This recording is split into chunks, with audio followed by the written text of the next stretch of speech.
أعوذ بالله من الشيطان الرجيم. بسم الله الرحمن الرحيم. ومن أحسن قولا ممن دعا إلى الله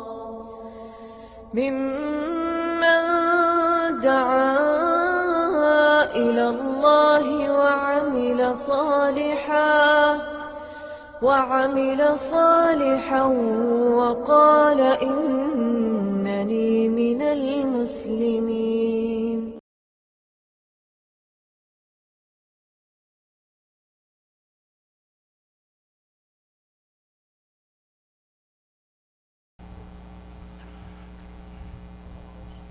إن الحمد لله نحمده ونستعينه ونستغفره ونعوذ بالله من شرور أنفسنا ومن سيئات أعمالنا من يهده الله فلا مضل له ومن يضلل فلا هادي له وأشهد أن لا إله إلا الله وحده لا شريك له وأشهد أن محمدا عبده ورسوله. أما بعد فإن خير الحديث كتاب الله وخير الهدي هدي محمد صلى الله عليه وسلم وشر الأمور محدثاتها وكل محدثة بدعة وكل بدعة ضلالة وكل ضلالة في النار. رب اشرح لي صدري ويسر لي أمري واحلل عقدة من لساني يفقهوا قولي. رب أعوذ بك من همزات الشياطين وأعوذ بك رب أن يحضرون. أعوذ بالله السميع العليم من الشيطان الرجيم. وأذن في الناس بالحج يأتوك رجالا وعلى كل ضامر يأتين من كل فج عميق ليشهدوا منافع لهم ويذكروا اسم الله في أيام معلومات على ما رزقهم من بهيمة الأنعام فكلوا منها وأطعموا البائس الفقير.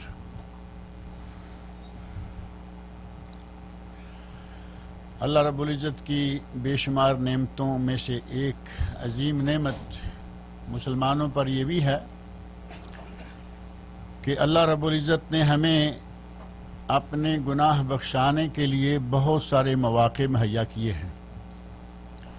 سال میں مختلف مواقع پر اللہ رب العزت ہمیں یہ چانس دیتا ہے کہ اپنے گناہوں کو کم کروا لو، ختم کروا لو. اور وہ جو مواقع ہیں وہ یقیناً آپ نے بارہا سنے، آپ کے ذہن میں ہوں گے. ان میں سے اللہ رب العزت نے ہمیں تھوڑا عرصہ پہلے رمضان المبارک کے روزے رکھنے کی توفیق عطا فرمائی. رمضان المبارک کا روزہ اور دیگر عبادات اللہ رب العزت ہم سب سے قبول فرمائے. بہت بہترین موسم ہوتا ہے ایک مہینہ، اور اس مہینے کو سارے مہینوں کا سردار ہونے کی حیثیت حاصل ہے. 12 مہینوں میں سے بہترین مہینہ. دن کی عبادتیں ہوں، رات کی عبادتیں ہوں، اللہ کو بہت پسند ہیں. اور اللہ رب العزت نے اس میں صرف ایک رات ایسی رکھی ہے کہ اگر صرف اس ایک رات کی عبادت کوئی کر لے تو اللہ رب العزت اسے 83 سال اور 4 مہینے سے زیادہ کی عبادت کا ثواب دیتا ہے. لیلۃ القدر خیر من الف شہر، کہ لیلۃ القدر ایک رات 1000 مہینے سے بہتر ہے. 1000 مہینے کے برابر نہیں بلکہ 1000 مہینے سے بہتر ہے، یعنی 1000 مہینے سے زیادہ ثواب. اسی طرح اللہ رب العزت نے سال کے 12 مہینوں میں سے 4 مہینے ایسے رکھے ہیں کہ جن کو اشہر حرم قرار دیا کہ وہ حرمت والے مہینے ہیں. اور وہ موسم بھی آج کل چل رہا ہے. جیسے ہی رمضان ختم ہوتا ہے ساتھ ہی موسم حج شروع ہو جاتا ہے. شوال، ذوالقعدہ اور ذوالحجہ، یہ 3 مہینے موسم حج شمار ہوتے ہیں. اگر کوئی حج کی نیت سے شوال میں عمرہ کر لے تو اس کا وہ عمرہ حج تمتع کے لیے صحیح ہے. اور شاید اسی سے لوگوں نے یہ غلط فہمی لے لی کہ اگر کوئی شوال میں ذوالقعدہ میں عمرہ کرے تو اس پر حج فرض ہو جاتا ہے، جبکہ یہ بالکل غلط بات ہے۔ حج فرض تب ہوگا جب اسے ساری شرائط اس کے یہاں جمع ہو جائیں، اور اگر کسی نے ایک مرتبہ حج کر لیا ہے تو کیا دوبارہ پھر فرض ہو جائے گا؟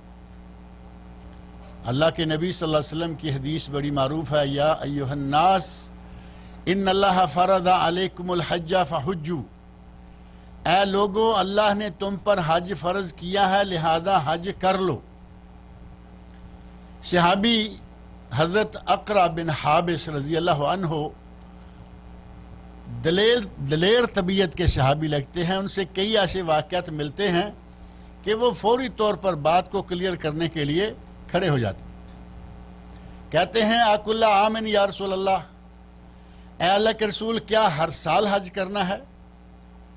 صحابی نے 3 مرتبہ یہ کلمات دہرائے اور نبی اکرم صلی اللہ علیہ وسلم نے بالآخر فرمایا لو قلت نعم لوجبت، اگر میں کہہ دیتا ہاں تو ہر سال حج کرنا واجب ہو جاتا، وَلَمَا اسْتَطَعْتُمْ، اور تم سے یہ نہ ہو پاتا۔ اللہ رب العزت کی یہ بھی ہم پر رحمت ہے کہ ہمیں سال میں عمر میں صرف ایک مرتبہ حج کرنا ہم پہ فرض کیا۔ اگر ہر سال فرض ہوتا تو کیا خیال ہے، مسئلہ بن جاتا یا نہیں؟ ایک مرتبہ فرض ہے اور اس کی ادائیگی میں بھی ہزار ہمارے بہانے ہوتے ہیں، ابھی بیٹے کی شادی باقی ہے، ابھی بیٹی کی شادی باقی، ابھی بچے کی تعلیم باقی، ابھی ہمارا گھر بنانا باقی، ہیلے بہانے کرتے کرتے اگلے سال اگلے جہاں چلے جاتے ہیں۔ بہت سارے لوگوں کو یہ توفیق نہیں ملتی۔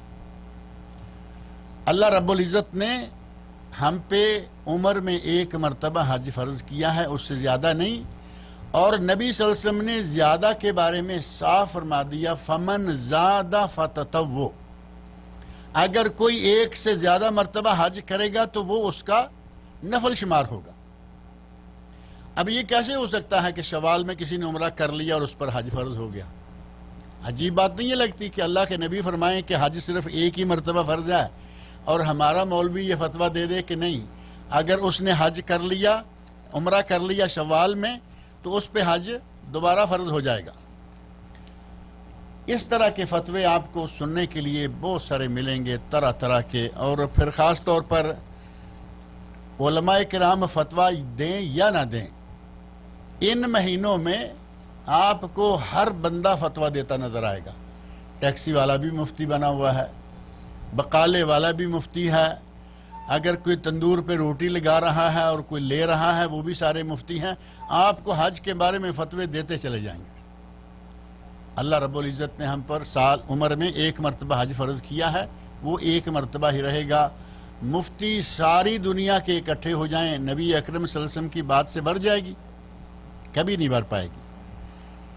شوال، ذوالقعدہ، ذوالحجہ، ان کو موسم حج قرار دیا گیا، اور ساتھ ہی یہ 3 مہینے ذوالقعدہ، ذوالحجہ اور محرم، یہ اشہر حرم بھی ہیں، حرمت والے مہینے بھی ہیں، جن کا تذکرہ اللہ رب العزت نے اپنی کتاب مقدس قرآن کریم میں سورۃ التوبہ کی آیت نمبر 36 میں فرمایا۔ اللہ رب العزت نے شاہ فرمایا ان عدت الشہور عند اللہ 12 شہرا فی کتاب اللہ یوم خلق السماوات والارض، مہینوں کی تعداد کتنی ہے؟ 12۔ دیکھیں اللہ رب العزت نے ہمارا کیلنڈر بھی پرانا تیار کر رکھا ہے، فرمایا مہینوں کی تعداد 12 ہے، اور یہ 12 کی تعداد کب سے ہے؟ یوم خلق السماوات والارض، جب سے اللہ رب العزت نے زمین و آسمان بنائے ہیں، اس وقت سے مہینوں کی تعداد 12 چلی آ رہی۔ اور فرمایا منہا 4 حرم، ان میں سے 4 مہینے حرمت والے، اور وہ 4 مہینے حرمت والے کون سے ہیں؟ نبی اکرم صلی اللہ علیہ وسلم نے ان کی بھی وضاحت فرما دی، فرمایا 3 متوالیات، 3 مہینے مسلسل ہیں، وہ یہی ہیں ذوالقعدہ، ذوالحجہ اور محرم، یہ تینوں اکٹھے ہیں۔ ورجب مضر الذی بین جمادی و شعبان، اور رجب کا مہینہ جو کہ جمادی الثانی یا جمادی الثانیہ اور شعبان کے درمیان آتا ہے۔ اب دیکھیں مسلسل ہمارے لیے رمضان کا مہینہ خیر و برکت، یہ 3 مہینے خیر و برکت، اس کے بعد آگے چوتھا مہینہ پھر خیر و برکت۔ اللہ رب العزت نے گناہوں کو بخشوانے کے لیے ہمیں بہت سارے مواقع مہیا کیے ہیں، اور یہ حج کوئی اتنا بڑا بظاہر عمل نہیں ہے کہ ہم سے ہو نہیں پائے گا۔ اللہ رب العزت نے تو ہمیں کسی ایسے کام کا حکم نہیں دیا جو ہمارے بس سے باہر ہو۔ بظاہر آج کل حج تھوڑا مشکل ہو رہا ہے، پیسے بھی کافی ہو جاتے ہیں، گرمی بھی ہے اور وہاں مشقتیں بھی ہوتی ہیں، لیکن عمر میں ایک بار کرنا ہے۔ آدمی کو اپنے دل کی خوشی سے، پورے اطمینان سے، سکون سے، دل جمی سے یہ فریضہ ادا کرنا چاہیے، اور اس فریضے کو اگرچہ تھوڑی بہت مشقت اٹھا کے ہی کیوں نہ ادا کیا جائے، اگر اس پر ملنے والے انعامات کا ان کے ساتھ موازنہ کر کے دیکھیں تو بالکل ہی معمولی بات رہ جاتی ہے کہ آدمی حج میں مشقتیں بھی اٹھائے، پیسہ بھی خرچ کرے، وقت بھی لگائے، اور جو نعمتیں ملنے والی ہیں اس کے مقابلے میں یہ کچھ بھی نہیں ہوگا۔ نبی اکرم صلی اللہ علیہ وسلم نے ارشاد فرمایا، اور پھر یہ حج تمام عبادات کا مجموعہ ہے۔ اب دیکھیں، نماز ہے، روزہ ہے، یہ بدنی اور زبانی عبادات ہیں۔ پیسہ خرچ ہوتا ہے؟ کوئی پیسہ خرچ نہیں ہوتا۔ اگر روزے کو صحیح معنوں میں رکھا جائے تو پیسہ کم خرچ ہوتا ہے باقی مہینوں سے۔ ہمارا تو خیر سلسلہ ہی کو الگ تھلگ ہے نا، ہمارا رمضان کا بجٹ عام مہینوں سے 2-3 گنا ہو جاتا ہے، جو کہ بہت غلط ہے۔ اصلاً رمضان کا بجٹ باقی مہینوں سے کم ہو جانا چاہیے۔ باقی مہینوں میں صبح ناشتہ، پھر دوپہر کا کھانا، پھر ہمارا عصرانہ، پھر ہمارا شامیانہ، اور اس کے بعد رات کا فل میل۔ باقی دنوں میں تو کئی کھانے کھائے جاتے ہیں، رمضان میں زیادہ سے زیادہ 2 رہ جاتے ہیں، سحری اور افطاری۔ لیکن ہماری افطاری سحری تک جاتی ہے، اور افطاری پہ جو کچھ ہم کر سکتے ہیں کرتے ہیں۔ اصلاً یہ شریعت کی جو طبیعت ہے، شریعت کا جو مزاج ہے، اس کے خلاف ہم کرتے ہیں، ورنہ روزے پہ کوئی خرچ نہیں آتا۔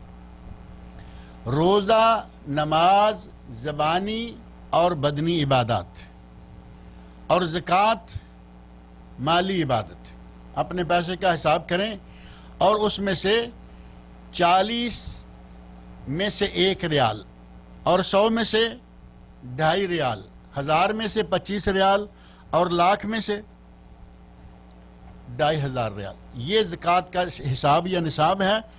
اللہ رب العزت پہلے 1 لاکھ ریال آپ کے ہاتھ میں پہنچاتا ہے، اور پھر 2500 ریال مانگتا ہے۔ تو کیا یہ کوئی بہت بڑا مطالبہ ہے؟ 1 لاکھ میں سے صرف 2500، یہ مالی عبادت ہے۔ اور حج کے بارے میں تھوڑی سی توجہ دے کے دیکھیں کہ اس میں مال بھی خرچ ہوتا ہے، اس میں جسم کی حرکت اور مشقت بھی ہوتی ہے، اس میں وقت بھی لگتا ہے، اس میں زبان سے اذکار بھی ہیں، جسمانی، مالی اور زبانی، تمام عبادات کا مجموعہ ہے یہ حج۔ اس میں ساری عبادت جمع ہو جاتی ہے۔ اور نبی صلی اللہ علیہ وسلم نے ارشاد فرمایا، من حجہ، صحیح بخاری مسلم کی حدیث میں، من حجہ فلم یرفث ولم یفسق رجع من ذنوبہ کیوم ولدتہ امہ۔ اگر کسی نے حج کیا اور حج کے دوران کوئی رفث یعنی کوئی شہوانی حرکت اور شہوانی بات نہیں کی، ولم یفسق، اور حج کے دوران کوئی گناہ بھی نہیں کیا۔ اب حج کے دوران آدمی گناہ کیا کر سکتا ہے، میرا خیال اس کی تفصیل میں جانے کی ضرورت نہیں ہے۔ آپ صرف اتنا بتا دیجیے کہ سگریٹ پینا گناہ ہے یا ثواب ہے؟ احرام بھی باندھا ہوا ہو اور دھواں بھی چھوڑ رہا ہو تو گناہ ہو رہا ہے یا نہیں؟ حج کا ثواب کم ہوتا چلا جائے گا۔ اسی پہ قیاس کریں، غیبتیں احرام باندھ کر، چغلیاں اور غیبتیں کر رہے ہیں، بیٹھے ہوئے ہیں، احرام باندھا ہوا ہے، تھوڑی دیر کے لیے لبیک اللہم لبیک، فلاں کے بارے میں معلوم ہے اور فلاں کے بارے میں سنا ہے، وہ کھاتا کھول دیتے ہیں۔ یہ سارے چھوٹے چھوٹے ہمارے روزمرہ کے 1-2 نہیں، بہت سارے گناہ ہیں نبی صلی اللہ علیہ وسلم ارشاد فرماتے ہیں کہ حج کے دوران گناہ نہ کرے، کوئی شہوانی حرکت نہ کرے، اور رفث شہوانی حرکت اور تو اور احرام کی حالت میں اپنی بیوی کو بھی شہوت کے ساتھ ہاتھ لگانا منع ہے۔ اپنی بیوی جو کہ حلال ہے لیکن جب احرام باندھ لیا ہے اس کے لیے وہ حرام ہے، ہاتھ لگائے گا شہوت کے ساتھ تو یہ بھی گناہ ہے۔ نبی اکرم صلی اللہ علیہ وسلم فرماتے ہیں کہ جس نے حج کیا، شہوانی حرکت شہوانی بات نہیں کی، اور ساتھ ہی اس نے اپنے تمام اعضاء پر کنٹرول رکھا، کسی قسم کے گناہ کا ارتکاب نہیں کیا، رجع من ذنوبہ، من حج فلم یرفث ولم یفسق، رجع من ذنوبہ کیوم ولدتہ امہ، وہ گناہوں سے اس طرح پاک ہو کر واپس لوٹتا ہے جیسے آج اس کی ماں نے اسے جنم دیا ہے۔ جیسے پہلے دن کا بچہ سارے گناہوں سے پاک ہوتا ہے، اسی طرح حاجی گناہوں سے پاک ہو لوٹتا ہے۔ آپ اندازہ کریں کہ 5-7 ہزار ریال لگ گئے، 5-7 دن مشقت بھی اٹھانی پڑ گئی، سفر بھی یہاں سے ہمارا 1500-1400 کلومیٹر بنتا ہے، بس پہ کیا، جہاز والوں کے لیے تو وہی 2 گھنٹے ہیں، لیکن بس والوں کے لیے 16 گھنٹے کا سفر ہے۔ مشقت ہے یقیناً، بس چاہے کتنے آرام دہ ہوگی، کجا آدمی اپنے گھر میں بیٹھا ہوا، کجا سفر میں۔ اور نبی صلی اللہ علیہ وسلم نے سچ فرمایا ہے، السفر قطعۃ من العذاب، سفر بھی عذاب کا ایک حصہ ہے۔ آدمی اپنی مرضی سے کچھ نہیں کر سکتا، اپنے گھر میں ہے، آرام سے اٹھا، کسی کو پتہ بھی نہیں کہ کہاں گیا ہے، اور یہ قضاء حاجت سے فارغ ہو کے آ گیا۔ بس میں اگر ہوئے تو کیا ہوگا، مسئلے بنے نا۔ نبی صلی اللہ علیہ وسلم نے اسے سفر کو عذاب کا حصہ اس لیے قرار دیا کہ اس میں آدمی کوئی کام اپنی مرضی سے نہیں کر سکتا، کہیں وہ پائلٹ کا پابند ہے، کہیں ڈرائیور کا پابند ہے، کہیں کسی اور چیز کا پابندیاں ہیں، نہ اپنی مرضی سے آرام، نہ اپنی مرضی سے سونا۔ اور 16 گھنٹے سونا، کیسا آدمی بیٹھا ہوا کیسے سو پائے گا؟ سفر کی مشقتیں ہیں، پیسہ بھی خرچ ہوا ہے، وہاں بھی مشقتیں پیش آتی ہیں۔ ظاہر ہے کہ بعض دفعہ طواف اتنا رش ہو جاتا ہے کہ طواف کرنا مشکل ہو جاتا ہے۔ طواف کی کتنی جگہیں بڑھ رہی ہیں، چھتوں کو شامل کر لیں، لاکھوں لوگوں کا یک وقت طواف کرنے کا انتظام موجود ہے، پھر بھی کبھی کبھی ایسی سختی اور اتنا رش ہو جاتا ہے کہ آدمی کے لیے چلنا مشکل ہو جاتا ہے۔ اور کئی مواقع ایسے دیکھنے میں آئے ہیں کہ چلتا چلتا پورے کا پورا طواف رک گیا ہے، یعنی سارے لوگ ہی رک گئے، چلنے کا کوئی چانس نہیں۔ چند لمحوں کے بعد، منٹ 2 منٹ کے بعد پھر حرکت شروع ہو گئی، لیکن بہت تھوڑی۔ اور ایسے مواقع بھی آئے کہ نماز کے لیے اذان ہو گئی، اقامت ہوئی، جماعت کھڑی ہو گئی، اور کوئی آدمی رکوع نہیں کر سکتا۔ اتنے گنجان کھڑے ہیں جڑ کر ایک دوسرے سے، رکوع کیسے کریں گے؟ کھڑے کھڑے 4 رکعتیں 3 رکعتیں جو ہے نماز وہ ادا کرنا پڑی۔ ایسے مواقع آتے ہیں، یقیناً یہ مشقتیں ہیں، لیکن ان تمام مشقتوں کو سامنے رکھ کر آپ کو صرف یہ کہہ دیا جائے کہ جاؤ آج تم اس طرح گناہوں سے پاک ہو گئے ہو، گویا آج تم پیدا ہوئے ہو، مشقتیں ختم ہو گئی یا نہیں؟ ساری مشقتیں ظاہر ہو جاتی ہیں۔ اور نبی اکرم صلی اللہ علیہ وسلم نے فرمایا ہے کہ آدمی کے پہلے پچھلے سارے گناہ اللہ تعالیٰ معاف کر دیتا ہے، حاجی یوں پاک ہو کے آتا ہے۔ اور ایک واقعہ ایک صحابی کا اسی حوالے سے صحیح مسلم میں واقعہ ہے کہ ایک صحابی اونٹنی پر سوار تھے، حج کرنے کے لیے گئے اور گر گئے۔ آپ دیکھیں کہ حاجی کو اللہ رب العزت کن کن نعمتوں سے نوازتا ہے، کن کن انعامات سے، کن کن القاب سے۔ حاجی صاحب اونٹنی سے گرے اور جاں بحق ہو گئے۔ ظاہر ہے کہ اونٹنی اونچی ہے، گری، کوئی ایسی چوٹ لگی کہ وہ فوت ہو گئے۔ نبی اکرم صلی اللہ علیہ وسلم نے ارشاد فرمایا، غسلوہ وکفنوہ ولا تغطوا راسہ ولا تحنطوہ، اس کو غسل دو اور اس کو کفن دے دو، اس کے سر کو ننگا رکھو، اسے مت ڈھانپو، اور اسے حنوط نہ کرو، یعنی کوئی خوشبو نہ لگاؤ۔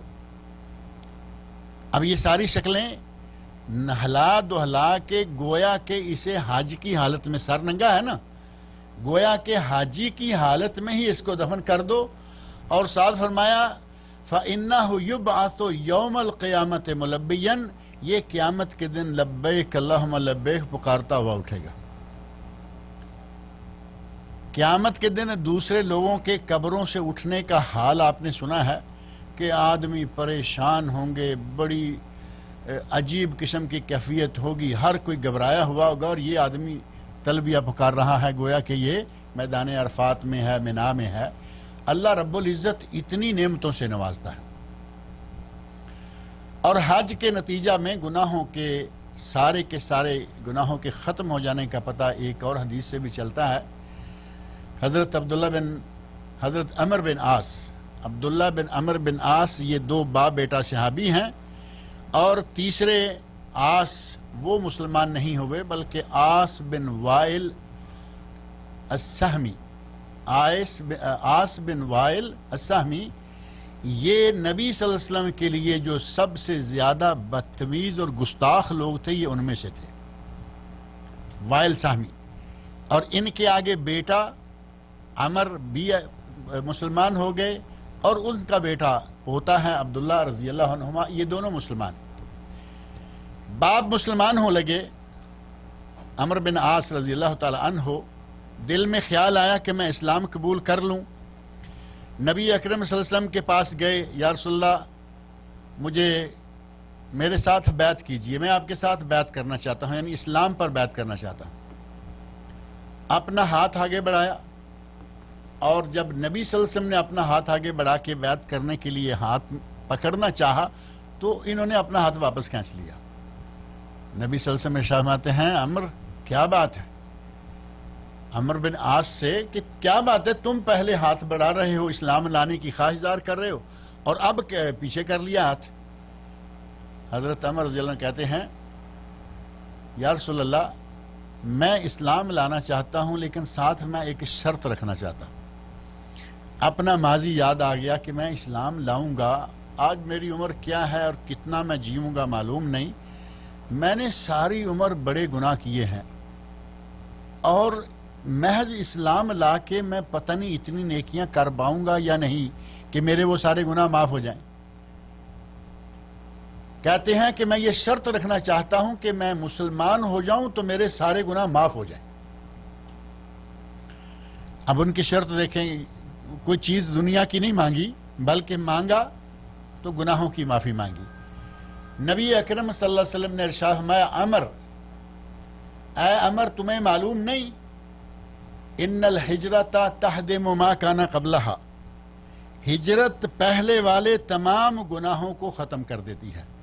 اگر کسی نے اللہ کی راہ میں ہجرت کی تو اس سے پہلے تمام گناہ معاف ہو جاتے ہیں۔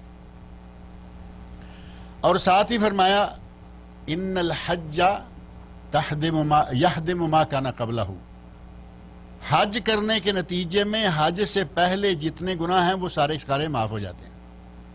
حاجی کے لیے اس حدیث میں بھی بشارت ہے کہ حج کے ساتھ سارے گناہ معاف ہو جائیں گے۔ اور تیسری بات فرمائی والاسلام یہدم ما کان قبلہ، اسلام لانے سے جتنے بھی پہلے گناہ ہیں وہ بھی سارے کے سارے معاف ہو جاتے ہیں۔ انہوں نے ہاتھ بڑھایا، بیعت کی، کلمہ پڑھا اور مسلمان ہو گئے کہ اگر میرے سارے پہلے گناہ معاف ہو جائیں گے تو معاملہ جو ہے وہ یہ سودا ہمیں منظور ہے۔ اس حدیث میں اسلام لانے کی برکت کے علاوہ ساتھ ہی یہ بھی موجود ہے کہ نبی صلی اللہ علیہ وسلم نے فرمایا حج کرنے سے بھی پہلے سارے کے سارے گناہ معاف ہو جاتے ہیں۔ اللہ رب العزت نے حاجی کو بہت سارے فضائل سے، بہت ساری برکات سے نوازا ہے کہ اگر کوئی آدمی حج صحیح کر لے اور سنت کے مطابق کر لے، یہ بھی ساتھ شرط ہے کہ یہ نہیں کہ اپنی مرضی سے جائے، اپنی مرضی سے آئے، حج کرنے کے لیے نیت بھی اس کی اپنی کو خاص ہی ہو۔ حج کرنے کے لیے بعض لوگوں کی نیت جو ہے وہ خالص لوجہ اللہ نہیں ہوتی۔ ایسے لوگ باقاعدہ پائے گئے، کچھ واقعات بھی سلسلے میں موجود ہیں کہ وہ اپنے بزنس کو بڑھانے کے لیے اپنے نام کے ساتھ حاجی لکھوانے کے چکر میں حج کرنے آئے کہ جب تک حج نہیں کر لیں گے لوگ حاجی تو نہیں کہیں گے، نمازیں چاہے جتنے بھی پڑھے حاجی تب کہیں گے جب وہ حج کر لے گا۔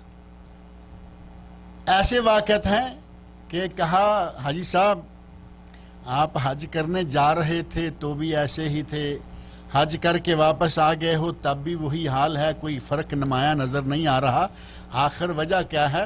تو حاجی صاحب نے کہا وجہ کوئی بھی نہیں، اصل میں ہمارے دکان کے ساتھ ایک دکان نئی کھل گئی ہے اور اس کا بورڈ جو ہے نا وہ ہے حاجی فلاں بن فلاں، تو ہم نے سوچا کہ ہم بھی کر لیتے ہیں، گاہک سارے حاجی کا نام لے کے ادھر جا رہے ہیں، ہمارے گاہک ٹوٹ رہے ہیں، تو ہم نے کہا ہم بھی حج کر لیتے ہیں، اپنے بورڈ پہ لکھا لیں گے حاجی فلاں بن۔ اگر اس نیت سے حج کریں گے تو کیا خیال ہے کہ یہ سارے گناہ معاف کروا کے آ جائے گا؟ وہ ممکن ہے کہ اپنے پیسوں کے لیے بزنس کا راستہ سیدھا کر کے آ جائے، لیکن گناہ معاف اس طرح نہیں ہوتے۔ خالصتاً لوجہ اللہ اگر کوئی حج کرتا ہے تو انشاءاللہ اس کے گناہ سارے کے سارے آپ کے سامنے قرآن کریم کی آیات موجود ہیں، نبی صلی اللہ علیہ وسلم کے ارشادات موجود ہیں۔ تمام اعمال میں سے جو افضل ترین اعمال ہیں حج ان میں سے ایک ہے۔ صحابی نے پوچھا ای العمل افضل یا رسول اللہ، اے اللہ کے رسول افضل ترین عمل کون سا ہے؟ تو نبی صلی اللہ علیہ وسلم نے ارشاد فرمایا الایمان باللہ، اللہ کی ذات پر ایمان لانا افضل ترین عمل ہے۔ صحابی نے پوچھا اس کے بعد کون سا ہے؟ تو فرمایا الجہاد فی سبیل اللہ، ایمان لانے کے بعد افضل ترین عمل جو ہے وہ جہاد فی سبیل اللہ ہے۔ صحابی کہتا ہے ثم ایو یا رسول اللہ، اے اللہ کے رسول اس کے بعد کون سا عمل ہے؟ تو نبی صلی اللہ علیہ وسلم نے ارشاد فرمایا الحج المبرور، تیسرے درجے کا عمل۔ ایمان تو ظاہر ہے کہ ہمارے لیے بنیاد ہے، ایمان نہیں ہے تو کچھ بھی نہیں ہے۔ اس کے بعد جہاد فی سبیل اللہ، اور اس کے بعد ہے الحج المبرور، حج مبرور۔ نبی صلی اللہ علیہ وسلم نے صرف حج نہیں کہا بلکہ حج مبرور کہا۔ اب دیکھنا یہ ہے کہ حج مبرور کیا ہے؟ ہم تو حج ہی جانتے ہیں، کوئی کتاب ایسی ہے جس کے ٹائٹل پہ لکھا رہتا ہے حج مقبول۔ حج مقبول اور حج مبرور اس کا معنی کیا ہے؟ پہلی بات واضح ہے، حج مقبول یعنی جو حج اللہ تعالیٰ کے یہاں قبول ہو جائے، اور مبرور میں یہ بھی آتا ہے کہ وہ حج جس کے ادا کرنے کے بعد آدمی کی زندگی میں انقلاب آ جائے۔ پہلے کچھ اور طرح کی زندگی تھی، حج کر کے آیا، زندگی میں تبدیلی آ گئی، انقلاب آ گیا۔ پہلے نماز پڑھنے کو جانے کے لیے بڑی مشقت ہوتی تھی کہ اب نماز کے لیے وقت ہو گیا ہے، ہم نے ڈرامہ لگایا ہوا ہے، نماز کا وقت ہو گیا ہے، ہم کیرم کھیل رہے ہیں۔ اگر حج کر کے آئے اور یہ حالت یہی رہے تو سمجھیں کہ حج تو ادا ہوا لیکن مبرور نہیں ہوا۔ زندگی میں انقلاب آنا چاہیے۔ اور حضرت حسن بصری رحمۃ اللہ علیہ معروف تابعی ہیں، عالم ہیں، ان کا کہنا ہے کہ اگر حج کرنے کے بعد آدمی کا تعلق آخرت کے ساتھ بڑھ جائے اور دنیا سے کم ہو جائے تو سمجھے کہ اس کا حج مبرور ہے۔ علامہ عبید اللہ رحمانی رحمۃ اللہ علیہ برصغیر پاک و ہند کے نہیں بلکہ عرب دنیا کے بہت معروف عالم ہیں، مشکات شریف کی اتنی مفصل شرح دوسرے کسی عالم کی نہیں جتنی ان کی ہے۔ انہوں نے ایک کتاب کے حوالے سے القراء کا معنی ہے ضیافت، مہمانی۔ القراء جو حج و عمرہ کرنے کے لیے جا رہے ہیں ان کی میزبانی کے نام کی کتاب کے حوالے سے لکھا کہ یہ ساری چیزیں ہی حج مبرور کے لیے ضروری ہیں۔ نیت خالص ہو کہ اللہ کے لیے کر رہے ہیں، حج کرنے کے دوران گناہوں سے بچتا رہے، حج کر کے واپس پلٹے تو اس کی زندگی میں ایک انقلاب آ چکا ہو اور دنیا سے اس کا تعلق کم ہوتا جائے، آخرت سے اس کا تعلق بڑھتا جائے۔ یہ ساری چیزیں ویسے بھی اچھی ہیں یا نہیں؟ حج نہ بھی آدمی کرے تو یہ چیزیں آدمی کے اندر ہونی چاہیے، اور اگر حج کر لے اور یہ چیزیں انسان کے اندر پیدا ہو جائیں تو وہ سمجھ لے کہ اس کا حج مبرور ہے۔ حج کے بہت سارے فضائل نبی اکرم صلی اللہ علیہ وسلم نے بیان فرمائے ہیں۔ اب دیکھنا یہ ہے کہ حج پر روانگی جن لوگوں کو اللہ رب العزت نے اس سال توفیق دی ہے وہ اس سال حج پہ جا رہے ہیں۔ جنہوں نے آج تک حج نہیں کیا اللہ رب العزت ان سب کو حج کرنے کی توفیق عطا فرمائے۔ اور جنہوں نے بار بار کیا ہے اللہ تعالیٰ ان کے حج کو قبول فرمائے۔ زندگی میں ایک بار فرض، یہ بات کلیئر ہو گئی یا نہیں؟ لیکن 5 سال میں ایک مرتبہ کر لینا چاہیے۔ اگر اللہ تعالیٰ توفیق دے تو یہ بھی نہیں کہ ایک بار فرض ہے اب دوبارہ بھول جاؤ بیت اللہ کو، کبھی کبھی عمرہ کر لیا، نہیں، کبھی کبھی حج کرتے رہنا چاہیے۔ بلکہ نبی صلی اللہ علیہ وسلم نے حج اور عمرہ کے کرتے رہنے کی باقاعدہ تاکید فرمائی ہے، تابعوا بین الحج والعمرہ۔ اور اس کا نبی صلی اللہ علیہ وسلم نے جو فائدہ بتایا ہے اس سے پتہ چلتا ہے کہ آدمی کے گناہ بھی معاف ہوتے ہیں اور آدمی کے رزق میں بھی اضافہ ہوتا ہے۔ بظاہر تو پیسے خرچ ہوتے ہیں نا، بظاہر پیسے خرچ ہوتے ہیں، لیکن اللہ اس کے رزق میں اضافہ کرتا ہے۔ بالکل زکوٰۃ والی بات، زکوٰۃ میں مال میں سے 2.5% کم ہوتا ہے، لیکن زکوٰۃ کا معنی بڑھنا بھی ہے۔ اللہ رب العزت اس مال کو برکتوں کے ساتھ بڑھاتا ہے۔ چوری نہیں ہوگی، بڑھ گیا، آتش زدگی نہیں ہوگی، بڑھ گیا، گھر میں نقصان نہیں ہوگا، بڑھ گیا، گھر میں بیماری نہیں آئے گی، مال بڑھ گیا۔ آدمی سوچ بھی نہیں سکتا کہ اللہ مال کو کیسے کیسے بڑھاتا ہے۔ اور مال کو اللہ کسی نحوست میں مبتلا کر دے، سودی کا مال ہے، سود سے کمایا ہوا ہے، اللہ رب العزت اس کے گھر میں بیماری داخل کر دے، دیکھتے دیکھتے معلوم ہے کیسے پیسے جاتے ہیں۔ آج کل تو لاکھوں سے نیچے کوئی بات ہی نہیں ہوتی، آپریشن چھوٹا سا ہے 1 لاکھ 2 لاکھ 3 لاکھ۔ اللہ رب العزت اگر کسی چیز میں برکت ڈال دے تو پیسہ بچنا شروع ہو جائے گا، مال بڑھنا شروع ہو جائے گا۔ بار بار حج و عمرہ کرنے میں دولت میں اضافہ بھی ہے اور نیکیوں میں اضافہ بھی ہے اور گناہوں کا کفارہ بھی ہے۔ لہذا کبھی کبھی حج کرتے رہنا چاہیے، اور اگر زیادہ نہیں تو 5 سال میں تو ایک مرتبہ کر لینا چاہیے۔ ایک حدیث معروف ہے، بعض لوگوں نے اس پر کلام کیا، لیکن بڑے بڑے کبار محدثین نے اس کو قابل اعتبار مانا ہے۔ نبی صلی اللہ علیہ وسلم ارشاد فرماتے ہیں کہ اللہ تعالیٰ فرماتا ہے، یعنی حدیث قدسی ہے، اللہ تعالیٰ فرماتا ہے ان عبدا صححت لہ فی جسمہ، میں نے اپنے بندے کے جسم کو صحت بخشی، یعنی بندہ تندرست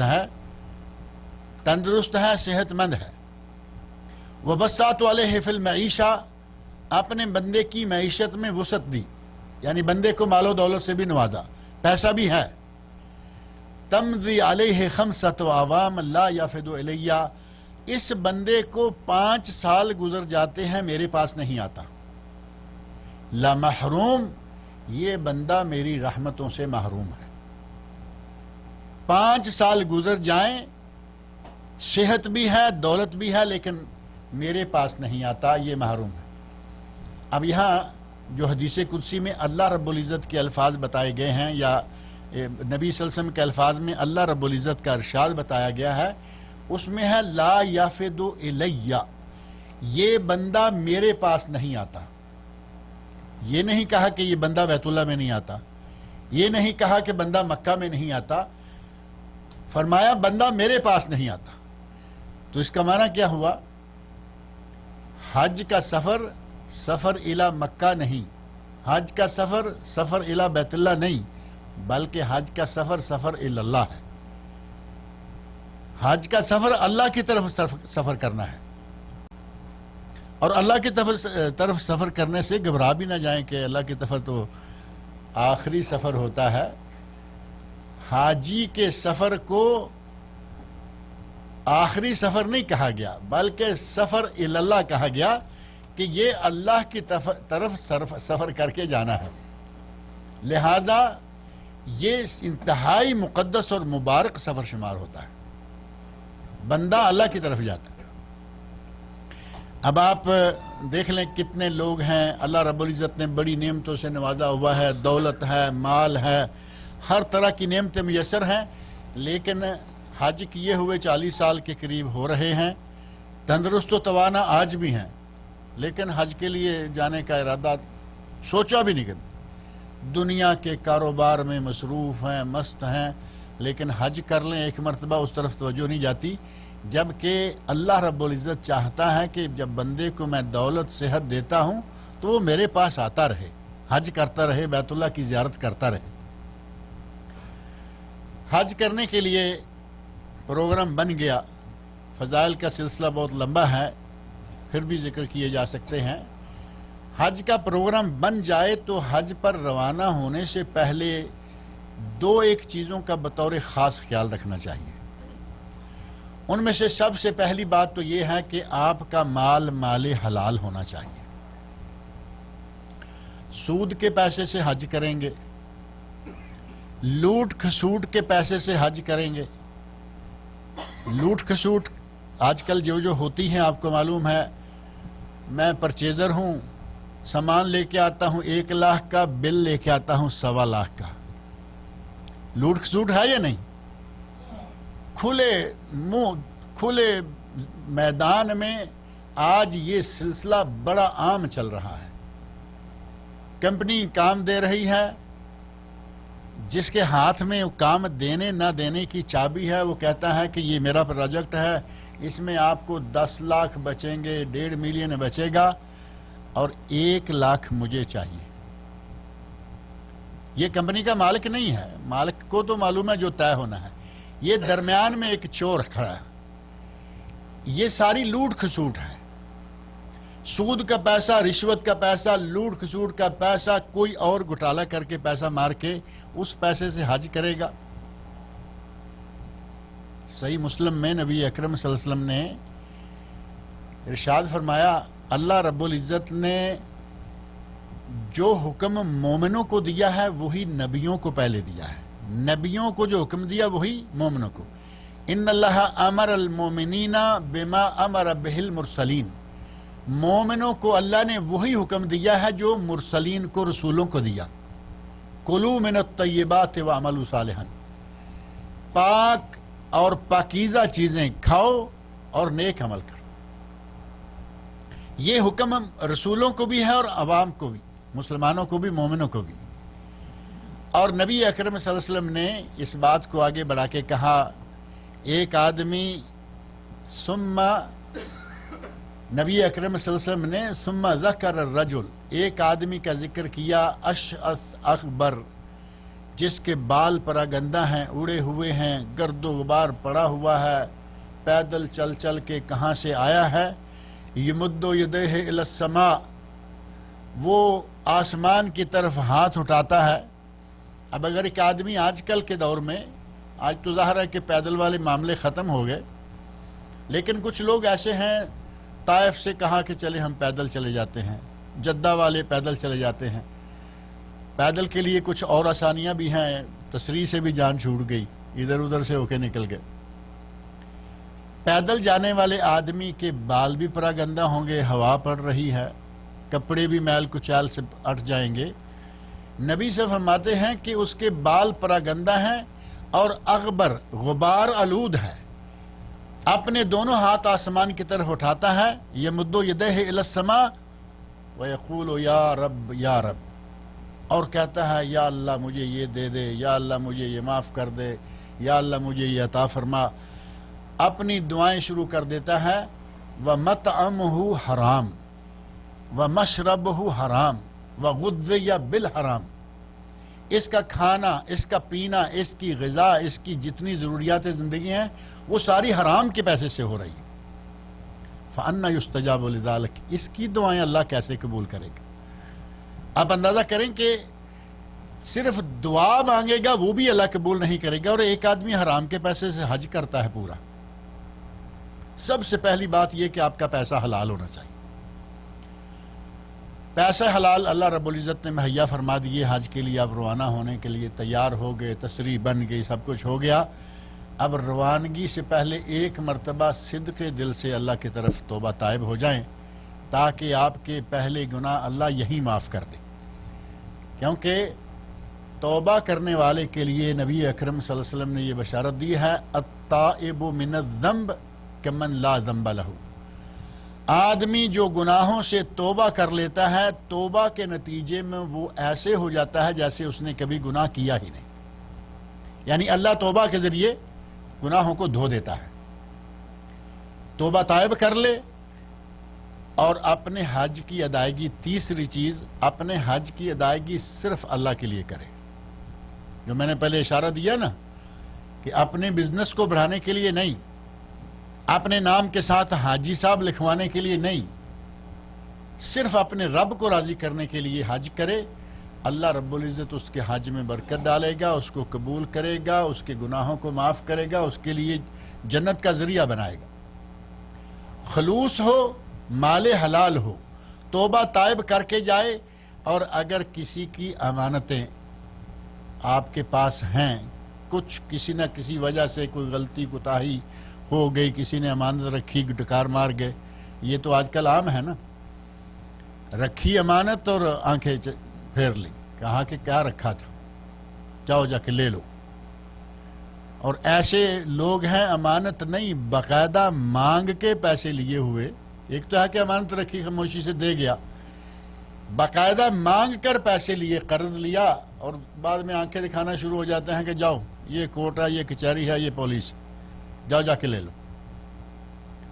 اگر کہیں کچھ بھی ایسا ہوا ہے، پہلے اپنا پلہ پاک کر لے، یہاں ہوتے ہوئے ہی اپنا پلہ پاک کر لے. اگر گناہوں کا لدا ہوا پلہ لے کے جائے گا، اللہ رب العزت جو اس کے لیے گناہ کیے گئے ہیں، نماز ترک ہو گئی تھی، کہیں روزے میں گڑبڑ ہو گئی تھی، کچھ اور ہو گیا تھا، جو حقوق اللہ ہیں اللہ رب العزت معاف کرنے پر قادر ہے، وہ معاف کرتا ہے. اس نے اشارہ دے رکھا ہے کہ ایک میرے حقوق میں سے شرک کو چھوڑ کر میں سارے گناہ معاف کر دوں گا. ان اللہ لا یغفر ان یشرک بہ ویغفر ما دون ذلک لمن یشاء. اللہ کسی کو شرک معاف نہیں کرے گا، دوسرا جو گناہ چاہے وہ معاف کر دے. لیکن حقوق العباد اللہ نے کہا ہے میں معاف نہیں کروں گا. اب چوری آپ نے جس آدمی کی ہے، جب تک اس سے معافی نہیں مانگیں گے اللہ معاف نہیں کرے گا. اللہ رب العزت چاہے تو وہ معاف تو کر سکتا ہے یا نہیں، لیکن اس نے ایک قاعدہ بنایا ہے کہ اگر کسی نے کسی کے حقوق سلب کیے ہیں، کسی نے کسی پر ظلم کیا ہے، جب تک مظلوم سے یا اس مسلوب الحقوق سے معافی نہیں مانگے گا تب تک اللہ نے کہا میں معاف نہیں کروں گا. پیسے ایک آدمی کے چرا لیے اور مسجد میں جا کے بیٹھ کے یا اللہ مجھے معاف کر دے، یا اللہ، مسجد میں بیٹھو، راتوں کو تہجد پڑھو، جب تک اس کا پیسہ نہیں دو گے یہ معاف نہیں ہوگا. لہذا حج پر روانہ ہونے سے پہلے یہ معافی تلافی کر لیں. کسی پہ زیادتی کی ہے، کسی کو گالی نکالی ہے، جو آپ کی حدود میں ہیں، جن تک آپ پہنچ سکتے ہیں، معافی مانگ لیں. بھائی اللہ تعالیٰ مجھے معاف کرے، آپ بھی معاف کرو، یہ مجھ سے غلطی ہوئی تھی، یہ کوتاہی ہوئی تھی. بعض امور ایسے ہیں کہ ان کے لیے تھوڑا سا خطرے کا دروازہ بھی کھل سکتا ہے. آپ نے کوئی ایسا کام کیا ہے، مثلا کمپنی سے کچھ پیسے، کوئی چیز ایسی نکالی ہے کہ اب آپ جا کے دیتے ہیں، وہ کہیں گے حج پہ تو بعد میں بھیجیں گے، پہلے تمہیں ادھر بھیجتے ہے نا ایسا امکان. ایسے امور کو بہتر طریقے سے انجام دیں کہ مال یا جو چیز بھی ہے وہ حقدار کو بھی پہنچ جائے اور آپ کے لیے کوئی نیا دروازہ بھی نہ کھل جائے. یعنی طریقے سے یہ، اب ایسا بھی نہیں کہ آدمی فوری طور پر کہے کہ بھئی میں جذبات میں نہیں، اچھے طریقے سے، تدبیر سے، عقل مندی سے، حکمت سے وہ پیسہ بھی ادا کر دیں اور اپنے آپ کو بچا کے بھی رکھیں تاکہ حج کے لیے روانہ ہو سکے. اس طرح یہ 3-4 چیزیں بنیادی ہیں، یہ ذہن میں رکھیں. اور پورے حج کے دوران جو کیسے کیسے ادا کرنا ہے، کیسے حرام باندھنا ہے، وہ باتیں تو انشاءاللہ آئیں گی، لیکن مجموعی طور پر پورے حج و عمرہ کے دوران آپ نے ایک چیز کا خاص طور پر خیال رکھنا ہے کہ اس دوران کسی قسم کا شرک نہ آپ سے ہونے پائے، شرک کا ارتکاب نہ ہونے پائے. اگر اتنے مبارک سفر اور اتنے مہنگے سفر پر آج روانہ ہوں گے، اتنی مشقت بھی اٹھائیں گے اور درمیان میں وہی کام پھر چلتا رہا، تو میں نے ابھی قرآن کریم کی آیت پڑھی ہے، اللہ نے فرمایا ہے کہ میں شرک معاف نہیں کروں گا. دوسرا کوئی بھی گناہ میں معاف کر دوں گا لیکن شرک معاف نہیں کروں. دوران حج شرک بھی کرتا جائے اور حج بھی کرتا جائے، گویا کہ دونوں کام چل رہے. اور شرک ہے کیا؟ آپ کہیں گے کہ وہاں جا کے کون سا بت ملیں گے اور کون سا ایسا شرک کرنے کا کوئی جگہ بنے گی. شرک کی بہت ساری قسمیں ہیں اور ان اقسام میں سے ایک قسم ہے غیر اللہ کو پکارنا. ندا لغیر اللہ یہ بھی شرک ہے. آدمی مکہ میں بیٹھا ہوا ہے, اللہ رب العزت کے گھر کے قریب ہے, بیت اللہ کے سائے میں سمجھ لے بیٹھا ہوا ہے اور تھوڑا بیمار ہے. اب اسے بیماری کی شفا کہاں سے مانگنا چاہیے؟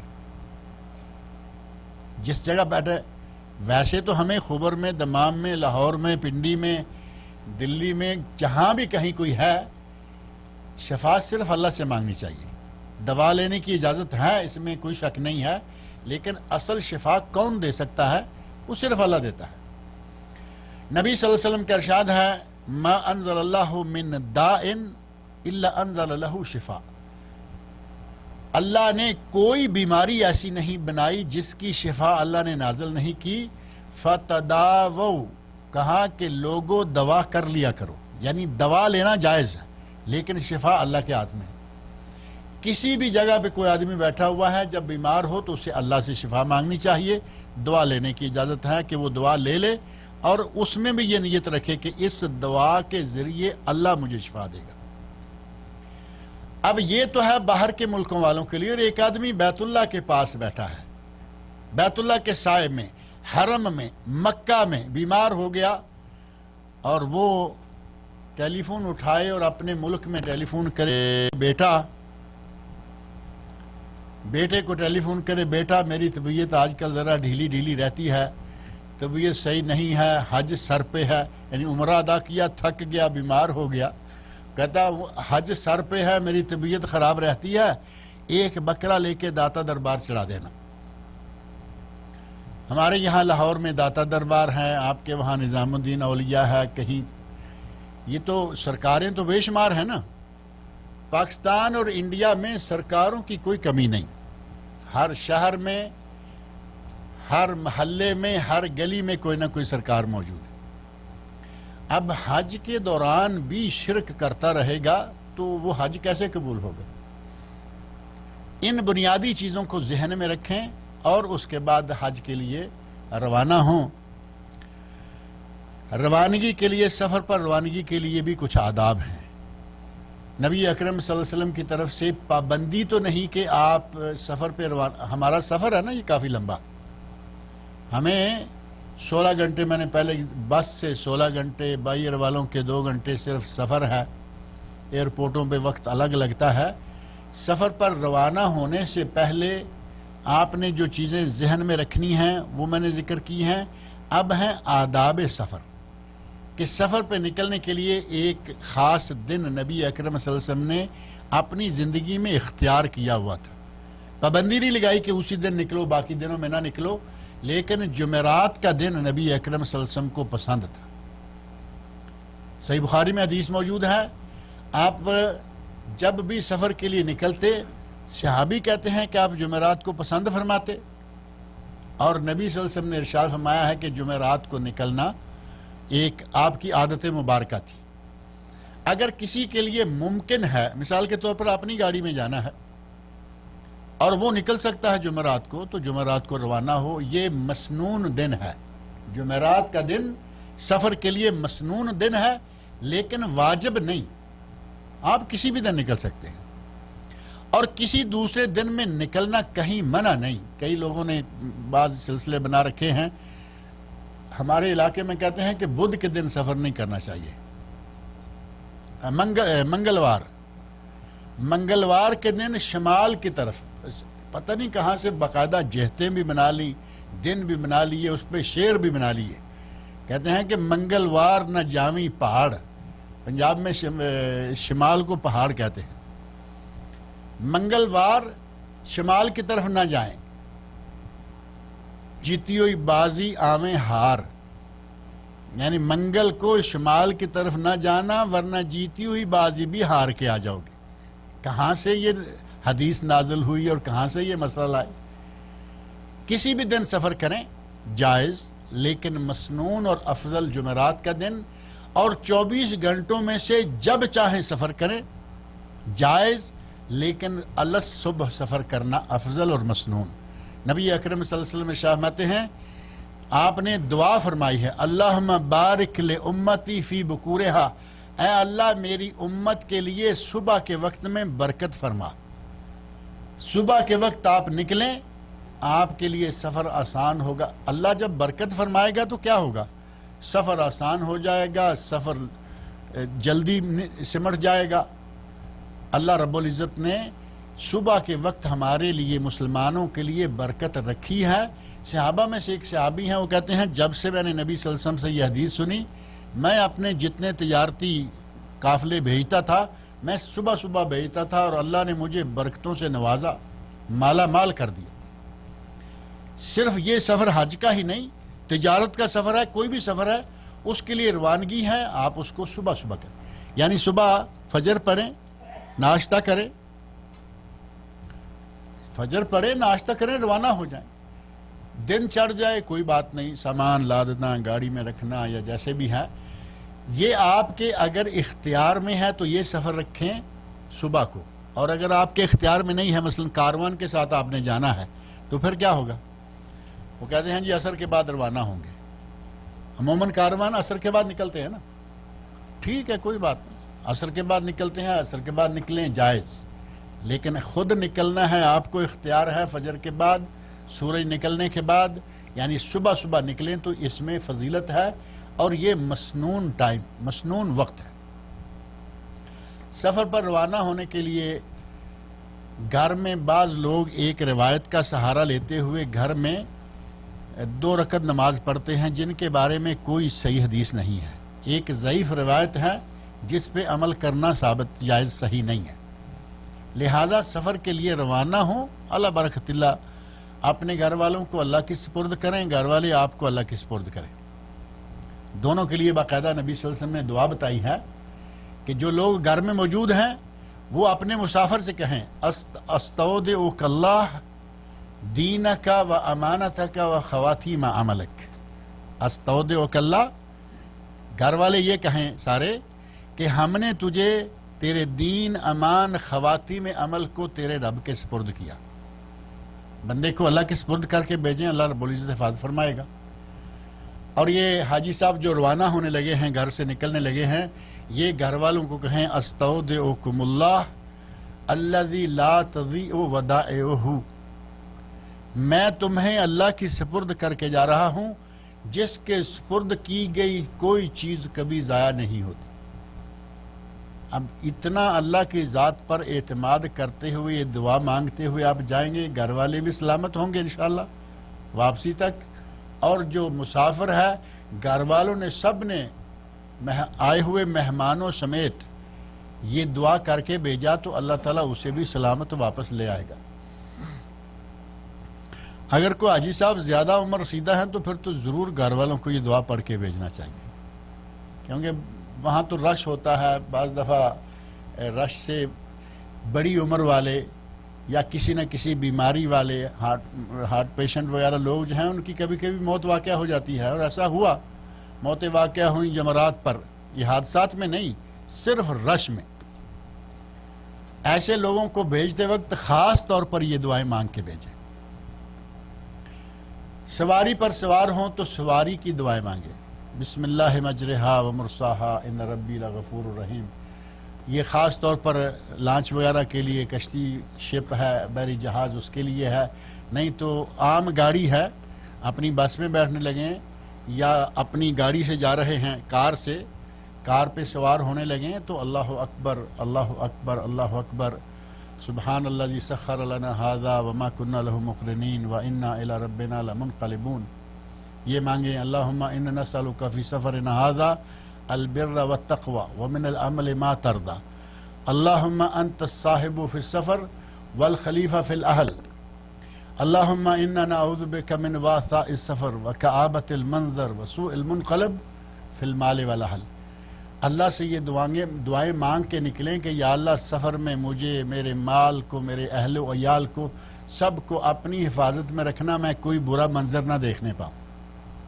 سفر پہ روانہ ہوتے ہوئے یہ دعائیں مانگ کے نکلیں گے، اللہ گھر والوں کو بھی سلامت رکھے گا، آپ کو بھی سلامت رکھے گا. اور اسألک اللہم انا نسألک فی سفرنا ھذا البر والتقوی، میں بر و تقوی اور نیکی کے کاموں کا سوال کرتا ہوں کہ سفر میں مجھ سے صرف نیک کام ہوں، یعنی برائی نہ ہو. وَمِنَ الْعَمَلِ مَا تَرْضَى، میں صرف وہ کام سر انجام دوں جو تیری رضا کے کام ہوں. یہ ساری دعائیں مانگیں اور دعائیں مانگتے ہوئے روانہ ہو جائیں. اور دوران سفر آپ مکہ مکرمہ کی طرف متوجہ ہو گئے. کتنا سفر ہے؟ 1500 کلومیٹر. اب اتنے لمبے سفر کے لیے راستے میں آپ کو کئی نمازیں آئیں گی. 16 گھنٹے کے دوران ظاہر عصر کو نکلے، آپ کو عصر ہو سکتا ہے کہ پڑھ کے نکلے، عموماً ایسا ہی ہوتا ہے. مغرب آ جائے گی، عشاء آ جائے گی، فجر بھی آ جائے گی. مغرب اور عشاء دونوں نمازوں کے لیے آپ کو اجازت ہے کہ جمع بھی کر لیں اور قصر بھی کر لیں. قصر کے لیے بعض لوگ اڑ جاتے ہیں کہ نہیں جی ہم قصر نہیں کریں گے، بلکہ جمع کے لیے بھی، دونوں کاموں کے لیے نہ جمع کریں گے نہ قصر کریں گے. جبکہ نبی صلی اللہ علیہ وسلم سے ثابت ہے سفر میں قصر کرنا. 9 میل 25 کلومیٹر، تھوڑا زیادہ کر لیں 75 کلومیٹر 48 میل. سب سے لمبا سفر جو فقہی کتابوں میں ملتا ہے احادیث سے ثابت لمبا سفر وہ ہے 75 یا 80 کلومیٹر. اگر اتنا سفر ہے تو آپ قصر کر سکتے ہیں. اور ہمارا سفر کتنا ہے؟ 1500 کلومیٹر. کسی بھی فقہ کی کوئی رکاوٹ نہیں بنتی سوائے اس کے کہ آدمی کا دماغ اڑیل ہو تو اس کو سمجھانا مشکل ہو جاتا. چاروں فقہی مسالک جو ہیں، چاروں مکاتب فکر، حنفی، شافعی، مالکی، حنبلی، کسی کے یہاں بھی اتنے لمبے سفر میں قصر نہ کرنے کا کوئی ایک بھی ذکر نہ ملے گا. سب کی طرف سے کہیں گے جی کیوں قصر کریں، ہمیں کیا مشکل ہے، ایئر کنڈیشن گاڑی ہے، آرام دہ سفر ہے اور یہ ہے. اور نبی صلی اللہ علیہ وسلم نے اجازت دی ہے، اجازت سے فائدہ اٹھاؤ.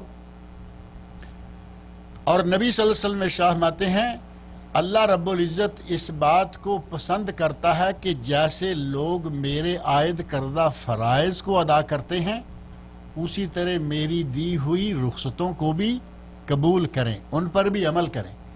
اب یہ اللہ کی طرف سے رخصت ہے کہ آدمی قصر کرے، جمع کرے، اور ہم کہیں کہ نہیں کریں گے تو اللہ کا ناپسندیدہ فعل ہوگا یا نہیں؟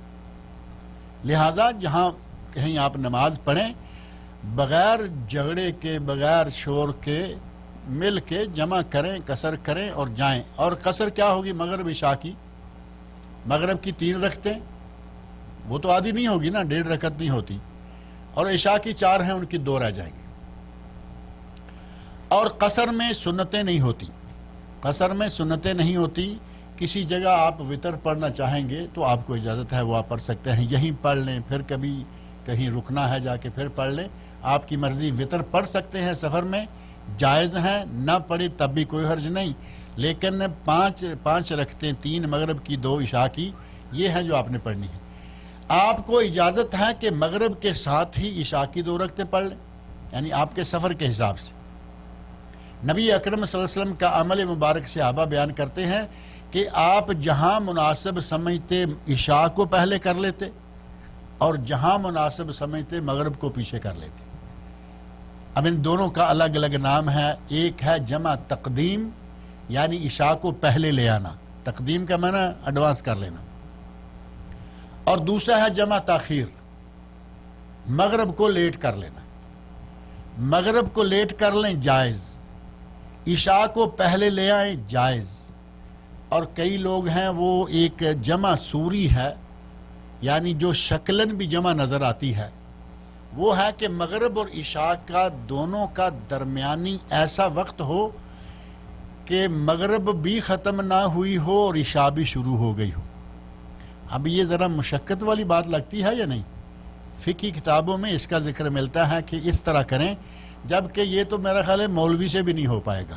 عوام تو عوام، مولوی کو بھی چکر رہے گا کہ اب مغرب ختم ہوئی کہ نہیں، عشاء شروع ہوئی کہ نہیں. اتنے تکلف میں جانے کی ضرورت نہیں ہے. اسلام بڑا آسان اور سیدھا سادہ ہے. مغرب کے وقت پڑھ لیں دونوں، یا عشاء کے وقت پڑھ لیں دونوں. سفر کے دوران لڑائی جھگڑا یہ وہ، یہاں خاص طور پر ہمارے بس میں بیٹھتے ہی جھگڑا شروع ہو جاتا ہے۔ قرآن کریم میں اللہ رب العزت نے فرمایا ہے الحج اشہر معلومات، حج کے مہینے معلوم ہیں، طے ہیں کون کون سے ہیں۔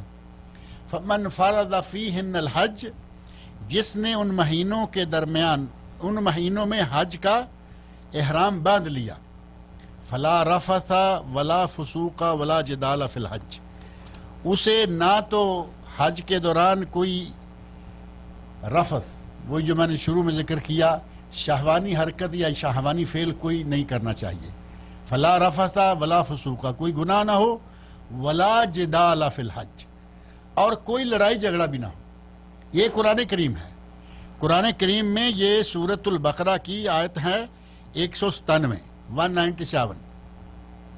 اللہ نے فرمایا کہ حج کے مہینے مقرر ہیں، جو آدمی ان میں اپنے اوپر حج فرض کر لے، یعنی ٹکٹیں لے لی، تسریح بن گئی، احرام باندھ لیا، روانہ ہو گیا، اس آدمی کے لیے یہ کام منع ہو گئے۔ اور نبی صلی اللہ علیہ وسلم نے بھی فرمایا جو آدمی حج کرے، رفث نہ ہو، لڑائی جھگڑا نہ ہو، کوئی گناہ نہ کرے تو وہ پاک ہو کے پلٹتا ہے۔ قرآن نے بھی سورہ بقرہ آیت نمبر 197 میں وہی الفاظ کہے کہ ان چیزوں سے بچنا ہے۔ اور خاص طور پر رفث کا دونوں جگہ قرآن میں بھی اور حدیث میں بھی جو ذکر ہے، اس سے اندازہ ہوتا ہے کہ اللہ رب العزت تو ظاہر ہے کہ عالم الغیب ہے، اسے تو معلوم تھا کہ حاجیوں میں کیسے کیسے حاجی ہوں گے۔ نبی اکرم صلی اللہ علیہ وسلم نے بھی قرآن کریم سے لیتے ہوئے وہ الفاظ ساتھ رکھے کہ رفث، شہوانی حرکت، شہوانی بات، یہ احرام کی حالت میں نہیں ہونی چاہیے اور اس سفر میں نہیں ہونی چاہیے۔ اور اس کا اندازہ ہم کر سکتے ہیں کہ آج مقامات مقدسہ پر، مقامات حج پر اتنے لوگ جمع ہوتے ہیں کہ دنیا کے ہر ملک سے آئے ہوئے، ہر ملک سے ہر رنگ۔ سورۃ الحج کی جو آیت میں نے شروع میں پڑھی ہے وَأَذِّن فِي النَّاسِ بِالْحَجِّ یَأْتُوکَ رِجَالًا، اے ابراہیم لوگوں میں حج کا اعلان کر دیجئے، لوگ آئیں گے رجالن، چلتے ہوئے پیدل، وَعَلَى كُلِّ ضَامِرٍ، اور پتلی نحیف و نزار اونٹنیوں پر، یاتینک من کل فج عمیق، اور وہ دنیا کے کونے کونے سے آپ کے پاس پہنچیں گے۔ ابراہیم علیہ السلام نے جب یہ بیت اللہ تعمیر کر لیا، مکمل کر لیا، تو اس وقت اللہ رب العزت نے فرمایا کہ لوگوں کو اعلان کر دو حج کا۔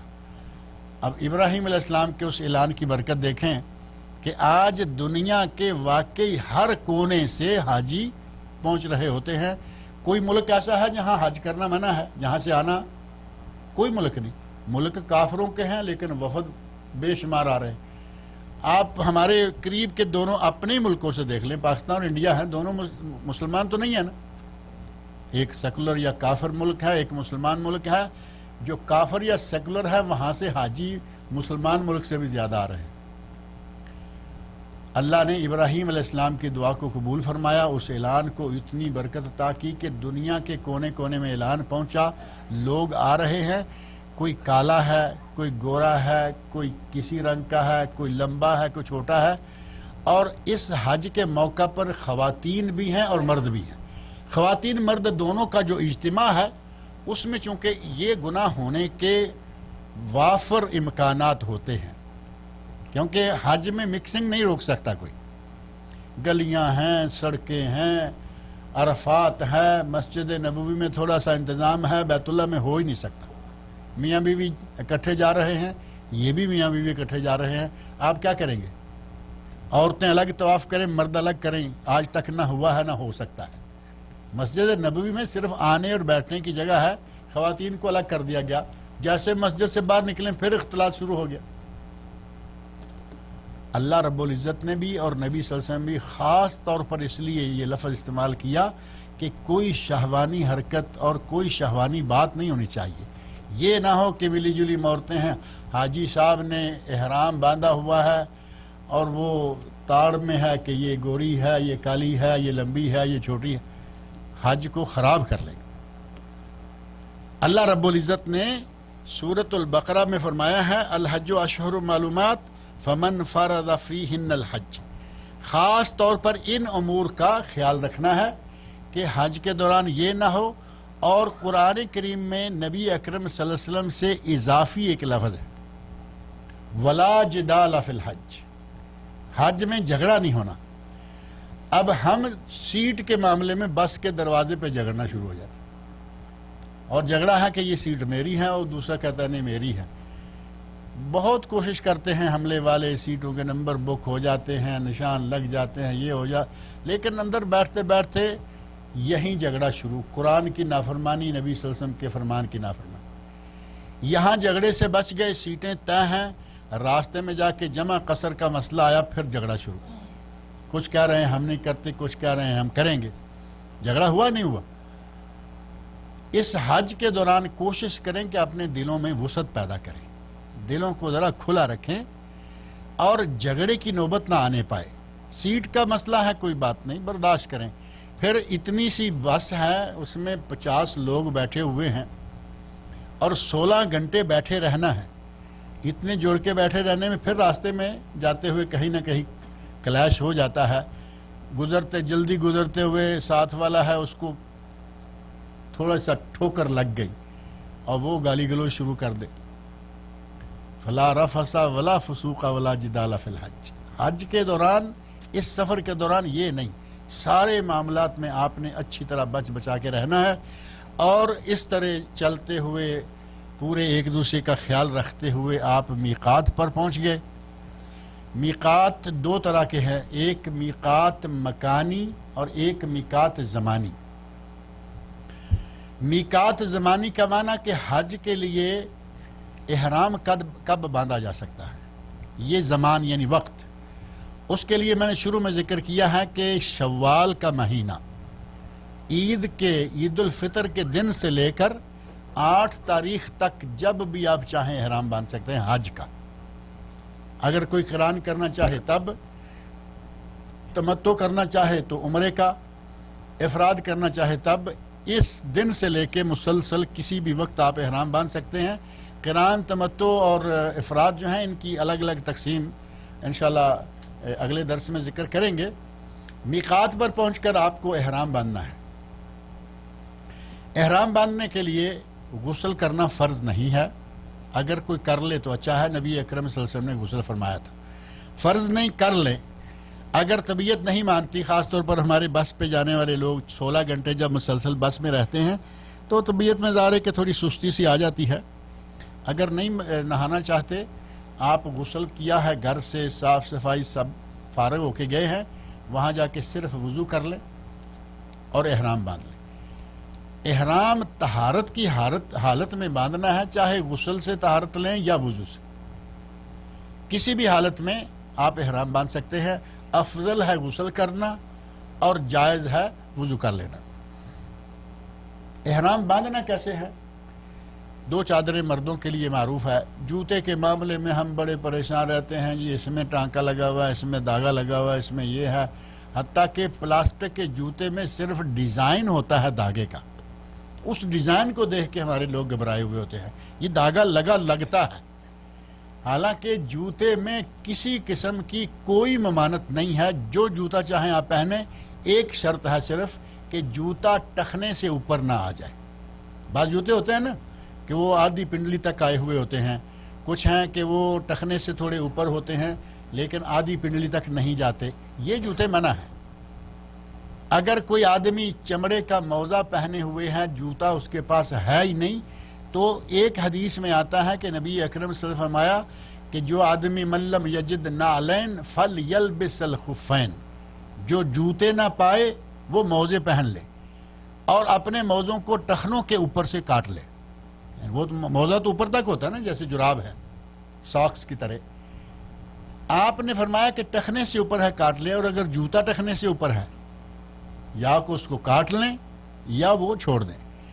دوسرا کوئی بھی جوتا پہنے، کسی قسم کی کوئی ممانعت نہیں۔ ہمارے یہاں بڑی تفصیلات بتائی جاتی ہیں، حتیٰ کہ اتنی جگہ یہاں سے ننگی ہونی چاہیے، اس پر بالآخر مجبور لوگ بیچارے وہ کینچی چپل جس کو کہتے ہیں نا، وہ پہن لیتے ہیں۔ کسی قسم کے جوتے میں کوئی ممانعت نہیں ہے۔ جوتا کوئی بھی پہنے، کپڑے 2، ایک چادر اوپر اور ایک چادر نیچے، سفید ہیں تو افضل، اور اگر کسی کو سفید نہیں ملتی کوئی دوسرا رنگ لے لیتا ہے، کوئی حرج والی بات نہیں ہے۔ خواتین کا احرام وہی ہے جو روزانہ کا لباس استعمال کرتی ہیں۔ خواتین کے لیے نبی صلی اللہ علیہ وسلم نے کوئی احرام کا خاص کپڑا مقرر نہیں فرمایا۔ یہ الگ بات ہے کہ ہماری خواتین نے باقاعدہ ایک احرام بنا لیا ہے۔ وہ آپ دیکھتے ہوں گے کہ آج کل باقاعدہ مارکیٹ میں احرام اتر آیا، لیڈیز احرام، اس کا کپڑا نیچے سے لے کے سر تک جو بھی چیزیں ہیں اس کے پیس ہیں وہ الگ سے اسپیشل بنے رہتے ہیں، اور اسی میں سر کے لیے ایک ٹوپی ٹائپ اور پردہ، وہ چیزیں ساری جو ہیں وہ ہماری خود ساختہ ہیں، نبی صلی اللہ علیہ وسلم سے ثابت نہیں۔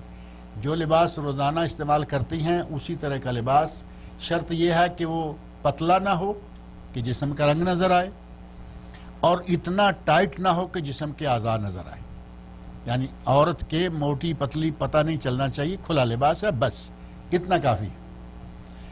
اور عورت کو احرام کے دوران اگر وہ غیر محرم مردوں میں نہیں ہے، یعنی اپنے لوگ ہیں اس کے، اپنا بال بچے ہیں، شوہر ہے، بھائی ہے، بیٹا ہے، اپنے کمرے میں ہے، احرام باندھا ہوا ہے، چہرہ ننگا رکھنا ہوگا۔ اور اگر غیر محرم لوگوں میں جائے تو پھر بھی ننگا رکھنا چاہیے۔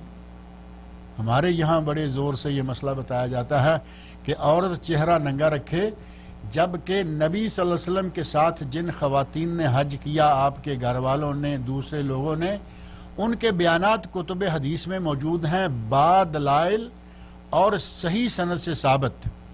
وہ کہتی ہیں کہ ہم نبی اکرم صلی اللہ علیہ وسلم کے ساتھ احرام کی حالت میں تھیں، اور جب ہم عام حالت میں اکیلے ہوتی، یعنی کوئی ہمارے قریب نہیں ہوتا، چہرہ ننگا کر لیتی، اور جب کوئی غیر اجنبی لوگوں کا کاروان، قافلہ یا کچھ ایک ٹولی آ جاتی، صدلت احدانا جلبابہا من راسہا علی وجہہا، ہم اپنے سر کا کپڑا اپنے چہرے پر گرا لیتی۔ اب یہ سر کا کپڑا اگر کھلا ہے، بڑا ہے، گرایا جا سکتا ہے یا نہیں؟ آپ دور کہاں جائیں گے، میں ابھی آپ کو گرا کے دے دیتا۔ پردہ ہوتا ہے یا نہیں؟ نبی اکرم صلی اللہ علیہ وسلم کے ساتھ جو خواتین ہیں، اگر اس کی گنجائش ہوتی کہ کوئی ایسا نہ کرے تو آپ نے بتایا ہوتا، اور آپ کے ساتھ جو عورتیں ہوتی ان کے بھی آپ چہرے ننگے رکھواتے۔ اور ایک عجیب نکتہ بھی ہے کہ آپ کبھی مولانا حضرات کو اپنی بیویوں کے ساتھ حج کرتے دیکھ لیں، آپ کو مولانا حضرات کی بیویاں پردے میں نظر آئیں گی۔ اس کی کیا وجہ ہو سکتی ہے؟ مولانا کی بیوی کوئی اسپیشل مخلوق ہے؟ اس کے لیے وہی شرعی احکام ہے جو دوسری عورتوں کے لیے ہے۔ اپنی بیوی کو پردے میں لائیں اور لوگوں کی بیویوں کو کہیں کہ نہیں جی وہ ننگے منہ آئیں۔ اللہ تعالیٰ ایسے مولویوں کو ہدایت عطا فرمائے۔ عورتوں کے لیے پردہ جب مسجد جانے کے لیے ہے تو حج جیسی عظیم عبادت ادا کرنے کے لیے کیوں نہیں ہوگا؟ صرف یہ ہے کہ جب غیر محرم نہیں ہے چہرے کو کھلا کر لیں، کیونکہ ایک عرصے تک یہ رہنا ہے، وہ مسلسل ہو بھی نہیں سکتا تھا۔ نبی اکرم صلی اللہ علیہ وسلم کی تعلیمات، اسلام کی تعلیمات بہت آسان ہیں، لہذا خواتین کے مسئلے میں یہ ایک خاص چیز ہے، اور مردوں کے لیے جوتے کے معاملے میں کوئی مسئلہ نہیں ہے۔ مردوں کو جرابیں پہننے کی اجازت نہیں ہے، اور عورتوں کو دستانے پہننے کی اجازت نہیں ہے۔ اپنے ہاتھوں کا پردہ کریں اپنے کپڑوں سے، برقعے سے، لیکن اگر باقاعدہ دستانے پہننا چاہیں تو اس کی اجازت نہیں ہے۔ مرد تلبیہ شروع کرنے سے پہلے، لبیک اللہم لبیک کہنے سے پہلے، نیت کرنے سے پہلے اچھی خوشبو لگا لیں۔ نبی اکرم صلی اللہ علیہ وسلم نے ارشاد فرمایا ہے، حضرت عائشہ رضی اللہ فرماتی ہیں کہ میں نے احرام باندھنے سے پہلے، یعنی احرام کی نیت میں، کپڑے چاہے آپ نے پہن لیے ہیں لیکن ابھی باقاعدہ احرام کی نیت میں داخل نہیں ہوئے، آپ فرماتی ہیں کہ میں نے نبی صلی اللہ علیہ وسلم کو اپنے پاس کی سب سے بہترین خوشبو لگائی۔ اب اس خوشبو کے نشانات آپ کی مانگ میں دوران احرام بھی نظر آ رہے تھے، یعنی خوشبو بھی آ رہی تھی، نشان بھی نظر آ رہے تھے، لیکن اپنے احرام کے کپڑے کو نہیں، اپنے سر میں لگائیں، داڑھی میں لگائیں، جسم کے کسی بھی حصے پر لگائیں۔ وہاں سے داڑھی میں لگایا تھا داڑھی آپ کا احرام کا کپڑا داڑھی کو لگا، اس کو آ کے خوشبو لگ گئی، کوئی بات نہیں، ڈائریکٹ اپنے احرام کے کپڑے کو خوشبو نہ لگائیں۔ اور عورت کے لیے خوشبو لگانا جائز نہیں ہے، یہ تو معروف ہے نا، عورت کے لیے وہ خوشبو ہے کہ جس کا رنگ نظر آئے، مہک نہ ہو۔ مردوں کی وہ ہے جس کی مہک ہو، رنگ نہ ہو۔ اور اب جس سفر میں آپ ہیں اس سفر میں میک اپ مطلوب ہی نہیں ہے، لہٰذا عورتیں جو ہیں وہ کوئی ایسی چیز استعمال نہ کریں جو خوشبودار ہیں۔ اور عورتوں کے لیے خاص طور پر ایک بات ذکر کر دوں کہ آج کل برقع دھونے کے لیے ایک شیمپو ٹائپ چیز نکلی ہے، اس سے آپ برقع دھو لیں، دھل جائے گا، اور جب تک آپ پہنیں گی اس میں سے خوشبو آتی رہے گی۔ اب اس شیمپو سے اگر برقع، خواتین میں یہ بہت استعمال ہو رہا ہے، مارکیٹ میں بک رہا ہے، یہ استعمال نہ کریں۔ عام جو صرف ہے یا کوئی چیز ہے اس سے دھو لیں جس میں کوئی خوشبو وغیرہ نہ رہے، سوکھا اور سادہ ہو گیا۔ حاجیوں کے لیے صابن، شیمپو، تیل، کافی ساری چیزیں اسپیشل اب نکل آئی ہیں جن میں خوشبو نہیں ہوتی۔ اگر وہ چیزیں مل جائیں تو بہت اچھا، اگر وہ چیزیں مہیا نہ ہو سکیں تو کوئی صابن ایسا لے لیں مارکیٹ سے جس میں کم از کم یہ سمیل وغیرہ جو خوشبو ہوتی ہے کم از کم خوشبو ہو۔ بالکل 100% فری آپ چاہیں تو شاید نہ ملے گی، کچھ نہ کچھ تھوڑی بہت ہوگی، لیکن آپ چونکہ مجبور ہیں کم از کم خوشبو والی کوئی چیز لے لیں۔ اور اگر وہ مل جائے جو میں ذکر کر رہا ہوں، آج کل یقیناً وہ عام ہونی چاہیے، کیونکہ آج سے 3-4 سال پہلے یہاں سے ایک حملہ گیا تھا اور اس نے وہ فری تقسیم کی تھی، اور ہم نے یہاں لوگوں میں بانٹی۔ اس میں ایک اس سے چھوٹے سائز کی شیمپو کی شیشی ہے، اسی طرح اور کئی چیزیں تھیں، وہ ایک پورا پیکٹ تھا۔ اگر وہ مل جائے تو اچھا ہے، اس سے غسل کریں، اس وضو کرنا ہے تو اس سے منہ ہاتھ دھوئیں جو بھی ہے، لیکن بہت تیز خوشبو والے شیمپو، بہت تیز خوشبو والے آج کل جو ہاتھ دھونے والے باتھ روموں کے لیے وہ چیزیں نکلی ہیں وہ استعمال نہ کریں، کیونکہ احرام کی حالت میں یہ خوشبو لگانا پھر جائز نہیں۔ احرام سے پہلے یہ چیزیں لگا لیں۔ احرام باندھ لیا، تلبیہ کے ساتھ آپ نے شروع کرنا ہے۔ تلبیہ باقاعدہ جو ہے نا کہ نیت ہے کوئی، اس کے لیے صرف چند الفاظ ہیں جن کو جس آدمی نے جو حج اختیار کرنا ہے اس کے حساب سے وہ تلبیہ اس طرح شروع کرے گا۔ مثلا حج افراد کرنا ہے تو میقات سے اللہم لبیک بالحج یہ کہتے ہوئے اللہم لبیک لا شریک لک تلبیہ شروع کر دے گا۔ حج افراد والا آغاز کیسے کرے گا؟ اللہم لبیک بالحج۔ اور اگر کوئی حج تمتع والا ہے، اور یہی حج افضل بھی ہے، تفصیل انشاءاللہ ذکر کریں گے، حج تمتع والا چونکہ میقات سے صرف عمرے کا احرام باندھے گا، اللہم لبیک عمرتن۔ اور حج قران کرنا ہے، دونوں حج اور عمرہ اکٹھے کرنے ہیں، اللہم لبیک بالحج والعمرہ، دونوں اکٹھے ہو گئے۔ اس کے بعد تلبیہ لبیک اللہم لبیک لبیک لا شریک لک لبیک ان الحمد والنعمت لک والملک لا شریک لک۔ یہ تلبیہ یاد کر لیں۔ کئی لوگ حج کرنے کے لیے آ جاتے ہیں لیکن تلبیہ تک نہیں آتا، باقی احکام تو دور کی بات۔ یقین جانیں اتنا تعجب ہوتا ہے کہ پاکستان، انڈیا، امریکہ، کینیڈا، دور پار سے لوگ آئے، یہ معلوم نہیں کہ عمرہ کرنا کیسے ہے۔ طواف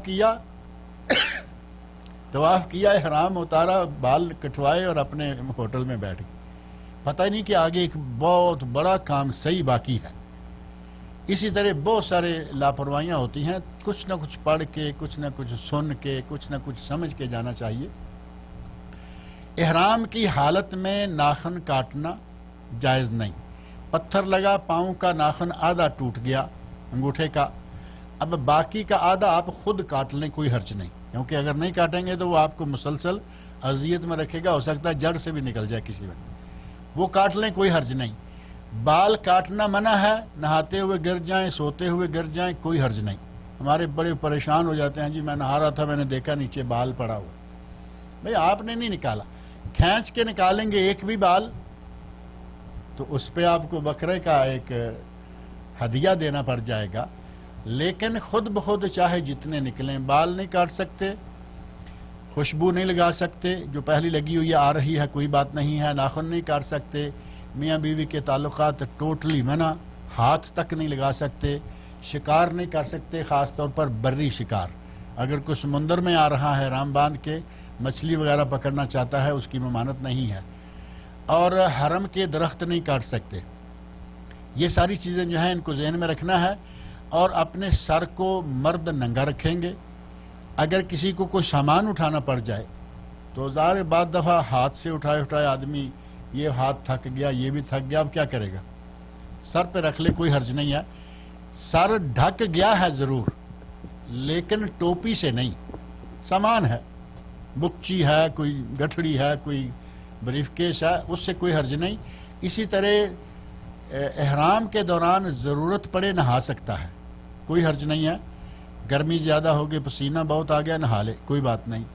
اور اگر کوئی پانی میں جو تالاب ہے، بڑے تالاب میں نہاتا ہے اور غوطہ لگایا، پانی کے نیچے چلا گیا، سر تو پھر بھی ڈھک گیا، لیکن کوئی حرج نہیں ہے، کیونکہ آپ نے ٹوپی نہیں، پانی کے نیچے سر دیا۔ حضرت عمر فاروق رضی اللہ عنہ احرام کی حالت میں ہیں، اور چونکہ وہ مدینہ سے آئے تھے، راستے میں تالاب اور پانی کی جگہ کوئی آئی تو وہاں آ کے غسل کیا، اور اپنے ساتھی کہتے ہیں تعال اوباقی کا، آؤ میرے ساتھ مقابلہ کرو کہ لمبا غوطہ کون لگاتا ہے۔ حضرت عمر فاروق رضی اللہ عنہ، اس سے پتہ چلتا ہے کہ پانی کے نیچے سر ڈھک جائے تو وہ منع نہیں ہے۔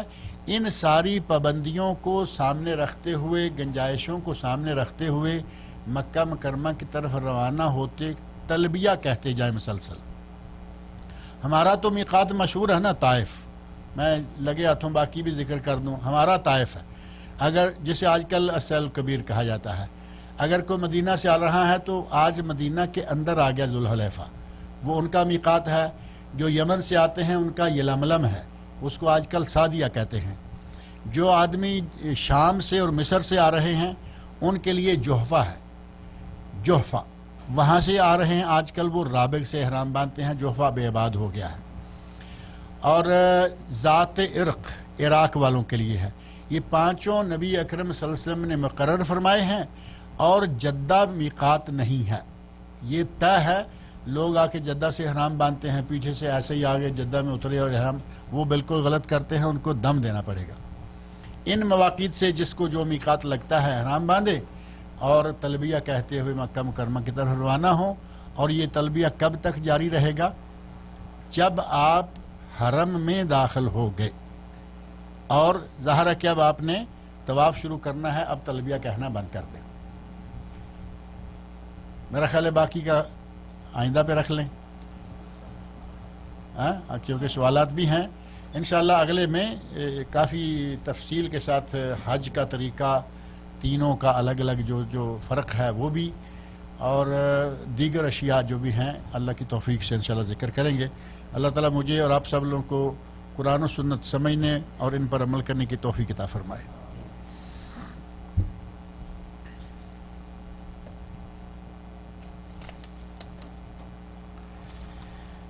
ہمارے عبداللہ بھائی یہ بیٹھے ہیں، ان کی والدہ پچھلے دنوں فوت ہو گئی ہیں۔ دعا کریں کہ اللہ رب العزت ان کی مغفرت فرمائے، اللہ تعالیٰ ان کی بشری کوتاہیوں کو معاف کرے، اللہ تعالیٰ ان کو جنت الفردوس میں اعلیٰ مقام عطا فرمائے۔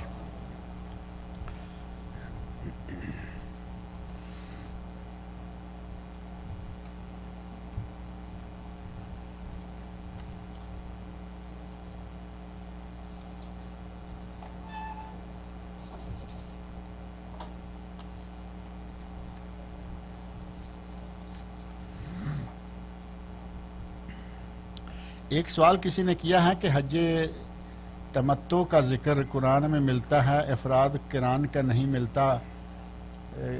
پہلی بات یہ ہے کہ قرآن کریم میں ذکر ملتا ہے اور حدیث میں بھی ملتا ہے، تو بہت اچھا ہو گیا۔ کچھ چیزیں ایسی ہیں کہ ان کا قرآن کریم میں ذکر نہیں ملتا اور حدیث سے ملتا ہے، کیا کریں گے؟ چھوڑ دیں گے اس کو؟ نبی اکرم صلی اللہ علیہ وسلم ارشاد فرماتے ہیں الا انی اوتیت القرآن ومثلہ معہ، خبردار ہو جاؤ کہ مجھے قرآن دیا گیا ہے اور ایسی ہی ایک اور چیز دی گئی ہے۔ وہ ایسی ہی اور چیز کیا ہے؟ حدیث رسول صلی اللہ علیہ وسلم۔ اور اگر کہیں کہ جو کچھ قرآن میں ہے ہم تو صرف یہ لیں گے تو وہ منکرین حدیث ہیں جو اپنے آپ کو اہل قرآن کہتے ہیں، ان کا تو کھاتا ہی خراب ہو جائے گا، کیونکہ جو آدمی حدیث کو نہیں مانتا وہ قرآن پہ عمل ہی نہیں کر سکتا۔ اب قرآن کریم میں بار بار آیا ہے، بلکہ کم و بیش 80 مرتبہ آیا ہے کہ نماز ادا کرو۔ قرآن کریم میں کہیں یہ ذکر موجود ہے کہ نماز کیسے ادا کرو، کتنی رکعتیں، ایک رکعت میں کیا کرنا ہے؟ کہاں یہ ساری تفصیل ہے؟ حدیث شریف میں۔ جو چیز قرآن میں نہیں ملتی حدیث میں موجود ہے۔ آمنا و صدقنا، میں نے ذکر کیا تھا کہ 4 مہینے حرمت والے ہیں اور 4 مہینوں کا ذکر قرآن میں نہیں ہے، ان کا نام الگ الگ، 4 کا ذکر ہے، منہا اربعۃ حرم، اور بس۔ آگے 4 کون سے ہیں؟ ذوالقعدہ، ذوالحجہ، محرم اور رجب، یہ 4 نام نبی صلی اللہ علیہ وسلم نے بتائے۔ لہٰذا یہ نہ کوئی سمجھ بیٹھے کہ قرآن میں نہیں ہے تو پھر اس کا مطلب ہے نہیں ہے۔ جو پارٹی یہ سمجھ کے بیٹھی ہوئی ہے، اللہ رب العزت ان کو ہدایت عطا فرمائے، وہ پتہ نہیں کہ اس قرآن کو کیسے یہ مان لیتے ہیں کہ یہ قرآن صحیح ہے۔ اگر آدمی حدیث پہ عمل نہ کرے تو یہ قرآن بھی ثابت نہیں کر سکتا۔ جن راویوں کے ذریعے ہمیں قرآن پہنچا ہے انہی راویوں کے ذریعے ہمیں حدیث پہنچ رہی ہے، اور پھر اس پہ عمل کرنے کے لیے ضروری ہے، اللہ رب العزت نے نبی صلی اللہ علیہ وسلم کو یہ عمل دیا، یہ منصب دیا کہ آپ نے قرآن کی تفصیل بیان کرنی ہے، یعنی قرآن میں اشارہ ہے، باقی تفصیل نبی اکرم صلی اللہ علیہ وسلم نے بیان فرمائی ہے۔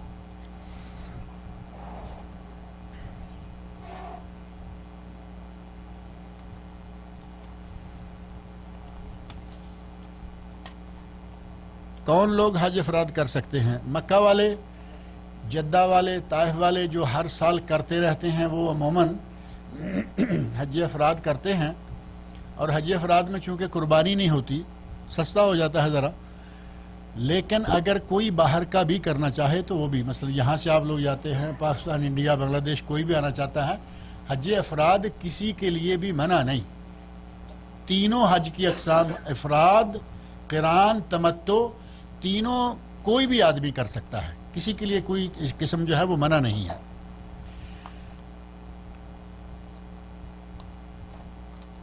ہم لوگ حج کر چکے ہیں لیکن ہماری لڑکی پہلی مرتبہ حج کر رہی ہے، کون سا حج ٹھیک رہے گا؟ تینوں حج ٹھیک رہیں گے، لیکن افضل ترین حج تمتع ہے۔ ٹھیک تینوں ہیں کیونکہ تینوں جائز ہیں، تینوں صحیح ہیں، لیکن افضل ترین حج حج تمتع ہے، اور کسی حد تک آسان بھی ہے۔ عمرہ کرے، احرام کھول دیں، 2، 4، 6 دن، مہینہ، 1.5 مہینہ درمیان میں ہے، آپ نارمل لائف رہیں گے، اور 8 تاریخ کو دوبارہ احرام باندھیں گے۔ اس کی تفصیلات انشاءاللہ آپ کے سامنے آ جائیں گی۔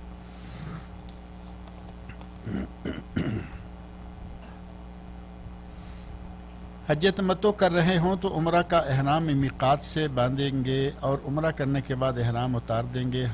8 ذوالحج کو جدہ سے حج کا احرام باندھ سکتے ہیں کیا؟ 8 ذوالحج کو اگر آپ درمیان میں جدہ چلے گئے ہیں، 8 تاریخ تک جدہ میں ہیں، تو پھر جدہ سے احرام باندھیں، لیکن جو آدمی حج تمتع کر رہا ہے اسے عمرہ کرنے کے بعد حدود میقات سے باہر نہیں جانا چاہیے، حدود میقات کے اندر ہی رہنا چاہیے، مکہ میں رہے۔ لیکن اگر کوئی کسی مجبوری کے تحت جدہ گیا، 8 تاریخ کو 8 ہو گئی، اب چونکہ احرام کا وقت آ گیا، وہاں سے باندھ کے آ جائے، اور اگر کوئی پہلے جلدی اچھے وقت میں پہنچ جاتا ہے تو وہ اپنی رہائش سے احرام باندھے گا۔ 8 ذوالحج کو یوم ترویہ کہتے ہیں، اس کا احرام اپنی رہائش گاہ سے ہے، ہوٹل سے، رہائش گاہ سے، جو لوگ مینا میں ہوں گے ان کا مینا سے۔ احرام کی حالت میں فیس ماسک لگا سکتے ہیں یا نہیں؟ آج کل چونکہ لوگ بڑا زیادہ ہی اہتمام کرتے ہیں کہ لوگ آتے ہیں رنگ رنگ طرح طرح کے ملکوں سے، اور بیماریاں پھیلتی ہیں، اور یہ ہوتا ہے وہ ہوتا ہے، اور گرد و غبار بھی ہوتا ہے۔ اگر کسی کو کوئی ایسا حساسیہ، الرجی وغیرہ ہے اور وہ مجبور ہے کہ وہ فیس ماسک لگائے تو لگا لے، کوئی بات نہیں ہے انشاءاللہ، لیکن نہ لگائے تو زیادہ بہتر ہے، کیونکہ اس سے وہ چہرہ ڈھک جائے گا، اور چہرہ ڈھانپنا جو ہے غیر مردوں کی موجودگی میں عورتوں کے لیے ہے، مردوں کے لیے تو نہیں ہے نا۔ مردوں کو تو چہرہ ننگا ہی رکھنا چاہیے، سر بھی ننگا رکھنا چاہیے، لیکن اگر چہرہ ڈھک جاتا ہے تو انشاءاللہ اسے حرج نہیں ہے. سردی کا موسم ہے، آپ نے کمبل لیا اور یہاں تک کمبل رکھا اور سردی ختم نہیں ہو رہی تو تھوڑا سا اوپر چڑھائیں گے جب تو سردی ختم ہو جائے گی، سانس کمبل کے اندر رہے گی، گرمی ہو جائے گی تو اچھا ہو جائے گا. لیکن اب کھینچ کے کہیں کہ چلو سارا چہرہ بھی ڈھک گیا ہے تھوڑا اوپر بھی کر لیتے ہیں تو وہ جائز نہیں ہے، سر کو ننگا رکھنا ہے. جو خبر سے حج کے لیے جا رہے ہیں انہیں حج سے پہلے عمرہ کرنا ضروری ہے کیا؟ حج کے دو تین پہلے یا 2-3 دن ہے شاید یہ عمرہ کرنا. اگر حج تمتع کرنا ہے تو عمرہ کرنا ہوگا، حج قران کرنا ہے تب بھی حج کا جو عمرے کے حصے کا طواف ہے وہ کرنا ہے. آپ نے جاتے ہی طواف قدوم جو ہے اس کی صحیح کافی ہے قران کی ایک، چاہے جاتے کر لیں چاہے 10 تاریخ کو آ کے کر لیں. اور افراد والے جو ہیں ان کے لیے ظاہر ہے کہ ایک طواف اور ایک سعی اتنا ہی ہے. یہاں سے جانے کے لیے عموماً ہم تمتع کی نیت کر کے جاتے ہیں، جتنے بھی جاتے ہیں ان کو جا کے پہلے نمبر پہ عمرہ کرنا ہے اور احرام کھول دینا ہے. 1 دن باقی ہے، 2 دن باقی ہیں، 3 دن باقی ہیں، کوئی حرج نہیں ہے. جو مرد حضرات عمرہ کے بعد 1-2 طرف سے بال کاٹتے ہیں چھوٹے سے، وہ 2-3 کینچی مارتے ہیں، وہ جائز نہیں ہے. 2-3 کینچی مار کے بالوں کو کاٹنا اور سمجھ لینا کہ میں بس احرام سے نکل گیا. بال سارے سر کے کٹنے چاہیے، چاہے آدھے کٹیں، 1/3 1/4 وہ آپ کی مرضی ہے، لیکن ہر بال کٹنا چاہیے. سر کا ہر بال کٹنا چاہیے، تھوڑا کٹے یا زیادہ. یہ جو 3-4 کینچی لگاتے ہیں اس میں ہر بال تو نہیں کٹا جاتا، اس میں تو کچھ ادھر سے آگے کچھ ادھر سے آگے. وہ آپ کی حجامت بھی قائم رہی، جو آپ نے فیشن بنایا وہ بھی قائم رہا اور عمرہ بھی ہو گیا، وہ صحیح نہیں ہے. میقات پر غسل کرنا ضروری ہے یا نہیں؟ کچھ سوال شاید پہلے لکھ لیے گئے تھے. میقات پہ غسل کرنا فرض نہیں ہے لیکن افضل ضرور ہے اور وضو کرنا جائز ہے. میقات پر 2 رکعت نفل پڑھتے ہیں. 2 رکعت نفل پڑھنا کسی صحیح حدیث سے ثابت نہیں ہے کہ جس کو صلاۃ الاحرام کہا گیا ہے.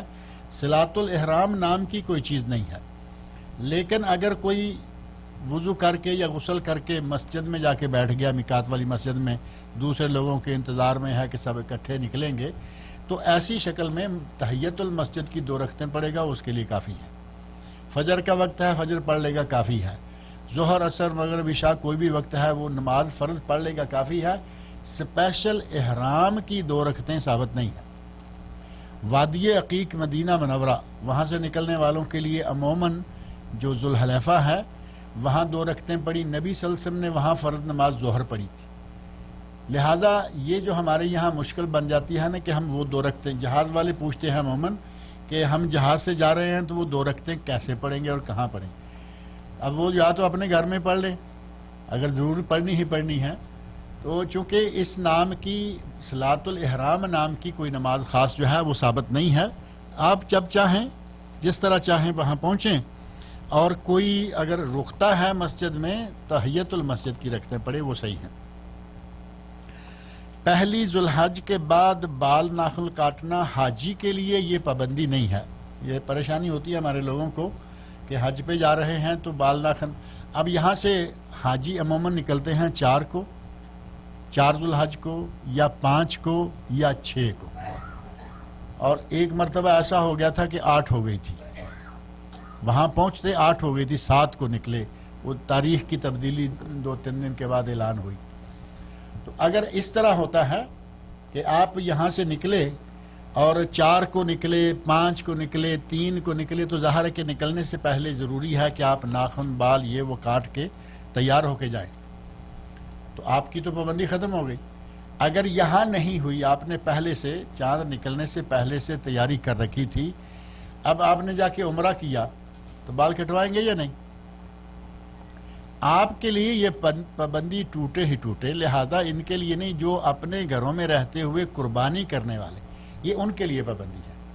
قربانی کرنے والے جو ہیں وہ خیال رکھیں کہ جیسے ہی چاند نظر آ جائے اس کے بعد ناخن بال روک دیں، قربانی کا جانور ذبح کریں اور ساتھ ہی اپنے ناخن بال وغیرہ بھی کاٹ لیں.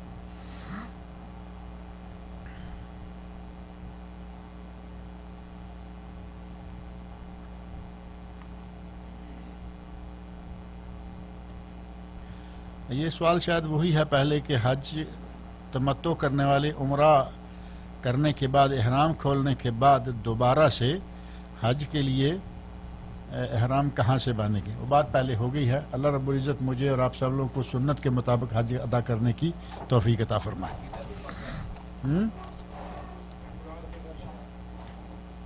میں سمجھا نہیں. اچھا سوال. اچھا ایک سوال یہ ہے کہ حج اکبر اور حج اصغر کسے کہتے ہیں؟ حج اکبر حج کو کہتے ہیں اور حج اصغر عمرہ کو کہتے ہیں. یعنی حج جو ہے ہر حج ہی حج اکبر ہے. اس کے مقابلے میں حج اصغر عمرہ ہے. عمرہ کو لوگ حج اصغر کہا کرتے تھے، اس لیے اس کے مقابلے میں حج اکبر کہا گیا. اور یہ جو مشہور ہے کہ اگر جمعہ کے دن حج آ جائے تو وہ حج اکبر ہے، اس کا 70 حجوں کے برابر ثواب ہے. اور یہ کسی بھی صحیح حدیث میں بات نہیں آئی. یہ ساری کی ساری بات جو ہے وہ لوگوں نے بس اسی طرح روایات کے حوالے سے اڑا رکھی ہے. کسی بھی صحیح حدیث میں جمعے کے دن آنے والے حج کو حج اکبر کہا جائے، اس پہ 70 حجوں کا ثواب ہو، کسی صحیح حدیث سے یہ بات ثابت نہیں ہے.